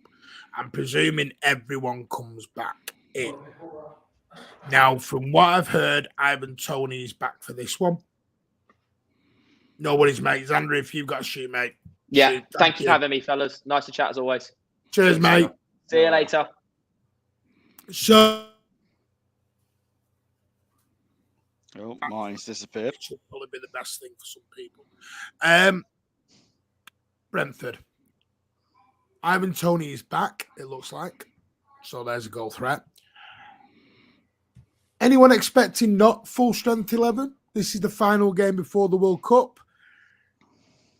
Is anyone expecting a really weird game on Saturday? Because I am. I'm expecting a very strange game. I think the game before the World Cup's just going to be very weird. I think this whole weekend's going to be weird. Are players going to be going 110% full pelt on Saturday? Or are they not going to be pulling into a challenge just in case? Are they not going to be, you know what I mean? Is it? I have my doubts. I do have my doubts. Are players who've got a slight niggle suddenly going to say to Pep, keep me out of this one, it's a bit tighter than normal, whatever? Because I don't know. Am I just being negative? Am I being pessimistic? Or It's so difficult because obviously, during a normal World Cup, the league is wrapped up one way or another, and our players are either kind of getting ready because they know they're going to be going to the World Cup. So there is that kind of anticipation. There is some players that do either not start or, or whatever. So does that really change in some respects? Is there a thought that we will have to go hard depending on how many players from Brentford are going to go to the World Cup? Because if it's not many, they're going to go hard. well, I don't think Brentford have many at all. I No, don't. It's Ivan Toney, isn't it? That No, I know don't he's even not. think I know he's got not called up. going. Yeah, but yeah. what I'm saying is he may be on the backup list because Yeah. there's a possibility. I'm disappointed for him that he didn't get to get the call up, because to me it just seems like another case of with England selection again. It's not based on form; it's based on the club you play for. Yeah, or who Gareth Southgate likes. Yeah, exactly. Now, Brentford have not actually won an away game all season. Out of the whole of this season, they've not won one away game. Which, it's kind of what they're known for, though. They do. Yes. Now, they have got since they came up, their form is based on what they do at home. They've got a point away at good. Palace, and they got a point away at. Let me just get it up. They got a point against Leicester on the opening weekend, and then they got a point at Palace, and then they've been smacked many other plays. They got they got beat at Villa. They got a point. No, that was at home, so that doesn't matter. You got a point at Bournemouth, so they can sneak, and they got a point, obviously, last time out against Forest. So they're not losing many, but they're not winning many. Yeah, but those teams that you mentioned too, those teams that they scraped a point off, we've also spanked as well. And they're sort of like slap bang in the middle of the table, if that makes sense. They're a bit of a team, if you get what I mean. They're a bit of a Martin. They're doing what they need to do. They're doing what they need to do as a club that his main thing is staying up every season. Start off relatively well, stay around mid-season, because when post-Christmas comes in, the fixture congestion, they're probably they're liable, or they're likely to have a little bit of a dip in form, but they've done enough at the start of the season to see the next season. I think the other thing I can say, the other thing about Brentford is that there are these teams where we don't see it very often that actually are going to come out and attack us. Do you know what I mean? Which can leave them very exposed, for us to play because we expected that from Fulham, and they didn't even do it at 10 men. But the thing is the different is they didn't have their striker up front. Do you know what I mean? They were a little bit, off. Oh, shag. Yeah. So that didn't surprise me when I heard the team line up. It didn't surprise me that actually we're going to be like, we'll play on the counter attack against City.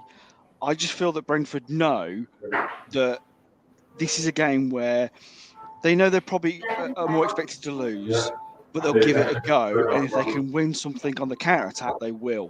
Do you know what I mean? It's a free hit. Yeah, it's a free, isn't it? Let's be honest. So I expect that it'll be quite a free-flowing game. They're not going to want to get absolutely spanked, but it's going to be one of those games, I think, in all honesty. Yeah, there'll be elements of a little bit of caginess from them at times, but their fans won't want them just necessarily to do that when given. They'll probably want them to go out and probably play a little bit before knowing that they're not going to watch their team play for about 6 weeks. So I would like to see a little bit of an open, expansive game. Whether we get that from a Brentford team that's main focus is trying to stay where they are in the league is the main question. What do you mean, Charlie? General sale first. It'll go on to people on the cup scheme, season ticket holders, and then it'll go on to citizens and general sale. General sale, they never go on first, mate. They never go on general sale first to anyone. But yeah, if they allow people to get more tickets than I've got 3. If I can get 5 or 6, give me a shout, and I'll help anybody out. If they want to get a ticket, I don't mind. I really don't mind ever helping anyone. Listen, nobody, Pat. They are Brentford. They are currently, we've just established, they haven't won an away game all season. They are currently sat 11th in the table, 16 points from 14 games. They've won 3, they've lost 4, and they've drawn 7. So they are literally, like I said, that middle of the road team. They don't lose a lot, they don't win a lot, but they draw many. They kicked United's ass, though. They did. They slapped them up. Brentford's ass. Yeah, that's true. I don't. I think it's going to be it is going to be a tough game, I think, and a tough game just because they're threatening. I do like when you bring up stats like haven't won away. I like those type of stats because us at home we've been very good. Do we need to go back to City-itis, Vader, from about an hour ago? No, Feels I'm not that going to way. do that right now. I'm not going to do Haven't that right seen now. 3 points for Brentford. But yeah, I think how Pep has been managing the players and how he wants to essentially close out before the players are sent on their way with the World Cup. It's probably going to be, I guess, our most strongest 11 to really put forward because he's not going to see them anymore, right? This is the last game that he has them for. So, as great as the form has been for everyone, even with the last performance in the Carabao, I think we're probably going to see the standard guys. I think we see the man that we've been asking and questioning. I think we see Foden. I think we see Foden play. I think we I see don't know Holland play. anymore. I don't know what's going on with him. I want to see. I have to see him, man. It can't continue to be like this where we're Could he go speculating 4 and wondering. games? 4 straight. He can't do that. 4 straight Premier League games. I'm hearing whispers that it may be Pep looking out for him to be ready for the World Cup, not risk injury. Like I don't know. I don't know whether I don't believe that. So I think we see our heavy hitters in this last game, and I want to see them because we're going to be without them playing for such a long time. Yeah. Yeah, totally. and I mean, to me, I'm expecting everyone back. I'm expecting Ederson back. I'm probably expecting Akanji back, De Bruyne back, Bernardo straight in. The only thing that's making me think, Haaland, I'm not sure. He was on the bench, so I'm fine either way if it's Alvarez starts and Haaland comes off, but I'm also okay with the other way around as well. So possibly Holland doesn't start, but he plays. Like I'm Yes. thinking almost everyone plays. Like they may not start, but they're gonna get on that pitch. No, FIFA, you've got to start Ederson, mate. Ederson comes straight back in. Ederson straight back in. My only actual question of this whole team selection this weekend is one position. Rodri or Phillips. Only because Rodri last night, as I said, go back to watch the post-match, I said, look, very leggy last night. And for me, it's not because he's a crap player, because the guys had no rest. The guys played nearly every single game of every single minute, and the guys just now gone and burnt out. And that's why Chelsea were walking through our centre mid so easily last night, is because Rodri, it wasn't because Rodri's crap and that's what Rodri does, simply because the guy is just shattered.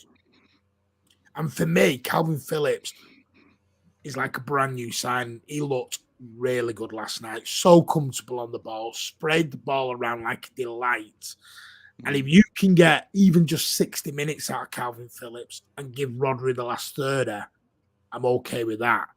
Mm-hmm. Yeah, he needs the minutes, doesn't he? He needs the minutes. And this is not just talking about from England perspective. This is also talking about from a City perspective. I know he's going to the World Cup, and I get that. But at the same time, like he needs to have minutes in a Pep system. Do you know what I mean? He needs to. The more time he has on the pitch for City, the better. I know people are asking for Ortega, Rico Lewis. I don't think that happens. No chance. No, I think it's more likely you're going to see like Stones or a Kanji at right back. Do you know what I mean? That's how I think it'll go. And I think you'll have Diaz, and Laporte maybe, and Cancelo, and then a Kanji. That's now the way I probably see it. We're going to wrap up in 8 minutes, so we're just going to use this last 8 minutes to basically look at Brentford in terms of, does anyone think we, I don't want to go down the arrogant road. Does anyone think how we could drop points this weekend? Does anyone think there's a chance of that in terms of the way we don't play or whether players hold back, like I said earlier on? And I'm just thinking, I'm back to a situation where I'm never confident now going into games. I'm just not. If it happens, great, and whatever. For me, I think full strength 11, minus Rodri for Calvin Phillips. I would probably start Haaland, give Haaland 60 minutes, but I'd quite understand if he did it the other way and went Alvarez and brought Haaland on. I would start Grealish. I would start Foden on the right. Or is Pep just going to totally go, you know what, Mahrez ain't going to the World Cup, we'll start him. Do you know what I mean? Is this where the danger comes in on Saturday? Yeah. And he goes, he's not going and he's not going, so I'll just chuck them in because I don't feel Pep is going to show loyalty to any particular, nationality when it comes to the World Cup. Do you know what I mean? I think he's just going to play what team he thinks is going to work for this against Brentford. I don't really think the World Cup comes into his thinking. It's these are my players. This is my system that I want to play, and this is the system that I think will work against Brentford. I really do. I think the only possible caveat to that is what you've already said, Martin, is about Phillips, because I think Rodgers a little burnt out and he needs time, off the pitch. Yeah, I think everybody else is fair.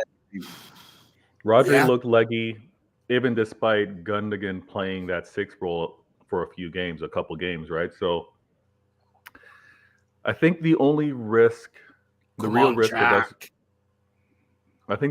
of us dropping points would be, honestly, it would be if we had one of the new additions or young players on the outside, left back or right back. If we had one of the boys that played the other night, I think maybe we'd be a little hesitant in defense and put ourselves at risk. But no, other than that, I think we're okay. Near it. Yeah. Do you know what? The only what I would say though is that if it does become a bit of a 3-4-0 kind of game, I wouldn't be surprised if he does bring the likes of Rico Lewis on. Yeah. Do you know what I mean? Because he's good. It's not a bad game for him to come on if we're cruising it. We're in control of the ball, control of the game. We've done that before this season when we're 4-0 up. I think Rico's come on against Bournemouth. I think he came on against who was it? Somebody else. There's a couple of games where at least 3 goals up, and he's come on for like last 10-15 minutes. Yeah. Yeah, same as Cole Palmer as well. Do you know what I mean? Yeah. They've come on. You know what I mean in those type of games. So now you've said that, that's the way I want to go. Strongest 11, get the game won, then take them on. And you know what? That could be Pep's. Listen, if you're sat there and the manager, you go, listen, any of you lads even thinking about going 50-50 in this game because you're about to all piss off to a World Cup, get the game won early then. It's in your best interest. Go out there, play your best. Game won, I'll take you off after 60 minutes and we'll say goodnight to you all. Yeah. And Martin, you know how you speak of that. To get off. If you know how you speak of that, go back and look at even just the highlights of last night and the chances that Chelsea had. Those were some of the players kind of went in a little half effort in some of those tackles to challenge the ball, some of those 50-50s. Like you can see the players weren't getting stuck in. So I agree. Let's handle business and yeah. It's there already, isn't it? You can see it, that little bit of hesitation. And I do listen, I said this to you, didn't I, Pat, last night, of this is their own fault for doing a stupid World Cup and putting all these games 9 days before they all travel out. Of course you're going to have this hesitation. It's natural. The thing is what I would say as well is that obviously I don't want us to lose the game, but even if we were to draw the game, it's not the end of the world for City because we're not even halfway through the season yet. Do you want to be 4 points behind Arsenal though going in? No, I don't want to be 4 points behind. But the thing is, I'm not going to worry if we did for some reason. No. Like if we got another red card and somebody went off and we didn't sadly, get the grip of it like we did in the Fulham game. I'm not going to start to be at panic stations and think, well, that's the league gone, forget it. Arsenal have won it, bye-bye. I'm not going to be like that at all. Do you know what I mean? I'm going to be like, okay, we pretty much know that possibly the game hasn't gone our way. The players are already in Qatar, in their heads. So, let's just come back. Hopefully all players fit and we carry on with the rest of the season. Do you know what I mean? No, yeah. I'm not. It's not going to be the end of the world if we draw this game. That's what I'm saying. And if we drop points in this one, it's not a momentum killer because we're not going to be back on the pitch for 6 weeks. No, exactly, Pat. Yeah. And the thing is, then what do we all do with ourselves for 6 weeks? Well, Listen, I think it was Blue Heart said in the chat, he said like he's looking forward to the second half of the season. He said whether you're looking forward to it or not, one thing's for certain, we're going to be having football every 3 or 4 days for about 5 months. So whether you're looking forward to it or not, we're going to be spoiled. Yeah. Mm-hmm. Yeah. And can I just say, it is an early kickoff. It's 12:30. There will be a post-match on Saturday at 4 p.m. on Saturday. 4 p.m. on Saturday, UK time, there will be a post-match all round about that time, pending if I can get out the car park and not just stuck there 2 hours later. But yes, there'll be a post-match around about 4-ish. And then that is it. There will be no Thursday night chat next week. We are going to have a week off. Only a week, just to allow Ozzy, Rich, me, and everyone else just to recharge. We are going to do stuff during the World Cup. We've got ideas that me, Ozzy, and Rich need to sit down with and just go through at some point next week. We have got some ideas. We're looking at maybe doing a quiz. I want to do some chat on City plays during the World Cup. Rich come up with that idea. There's ideas we're going to float. So there will be shows during the World Cup. There just won't be obviously previews, post-matches, this sort of thing. But we will have a week off. So there will be no Thursday night chat next week. Because we've all gone very hard for the last 2 or 3 months. And I thank you all for your amazing support. And then once we've had a week off, we will be back with shows. So there will be shows during the World Cup. There'll be no watch-alongs during the World Cup because, not my bag. Not the World Cup anyway. Saying that, people are begging me to do a City versus USA watch-along. City versus USA, England versus USA, or the only thing I thought of, England versus Wales, me versus Rich live on a watch-along could be quite a tasteful. City versus USA sounds like an episode of like DeMarcus Beasley questions his loyalty. No, I'm just thinking me and Rich on a live watch along England versus Wales. Me and Oz versus Rich and that'd be great. If you guys could sync up and have the camera on, and that'd be quality. Oh, but yeah. So one thing I do want to do, and I know everyone wants to go. I want to say a big thank you to everyone who has supported the channel since we sort of rebranded and went again in July, August time. It has been an absolute pleasure for all of you to come and join us. We've found fantastic people like Vader, Pat, Xander, Carl's come on, Patrick's come on, Adam's come on. It has been an honour to get everybody on. This channel is nothing without you people coming on as amazing contributors and guests, as people in the chat who've been so supportive. It has been amazing. And me, Ozzy and Rich cannot thank you all enough for the support you've all given us over the last 2 or 3 months. But we will keep showing you the loyalty back by smashing out content for you like you deserve. Go and show Vader a lot of love up at Vader Games TV. He was just a superstar. Yeah. Please go and show his channel a lot of love and hit that guy to 500 subscribers ASAP, because he does deserve it. And also, Pat, the Early Birds, just recorded a show this evening where he was late on. And is that out tomorrow, Pat? It could be out as late as this evening here in Sydney. So there you go. Anybody back over in the UK, you may be waking up to Early Bird in your ears tomorrow morning. There you go. Well, what I'm going to do is, in the community chat, probably tomorrow morning now, I'm going to put links to every single person we have. Early Birds, I'm going to stick a community post on. Vader Games are going to get a community post. Carl will, Patrick will. Everyone is going to get links to all our contributors and guests who come on, because they deserve the support as much as we do. Brilliant. Yeah, thanks, mate. Definitely. Thank you So so much. Everybody out there, try and get TMW to 1,000 by the end of the year. Come on. But during the World Cup, I'm sure Vader you might see me or one of us over on. Definitely see me over on Vader in the early bird again at some point during the World Cup. Of course. Canada's gonna do his thing. I want to hear what you guys think of us. For sure. I was talking to a mate of mine in Canada once. You know what he said to me? They didn't even know Kevin De Bruyne was over there. They were like, Belgium's easy. Belgium's easy. Like, you haven't got a clue what you're facing here, have you? I think Vader's just happy that it's some little grasshopper team coming out the back door or something, and you're like, we all roll up. I think Vader's just happy that Australia's not playing the same days they are. Otherwise, every pub would just be filled with Aussies, all Aussie expats and that. Oh my gosh, it'd be crazy. Can I ask a quick question to you and Vader? Are you both, your countries, are you sharing a plane home seeing as you're coming home after about 4 days? You're sharing a plane home, you lot, Australia and Canada. Why would we do that? We go in the opposite direction.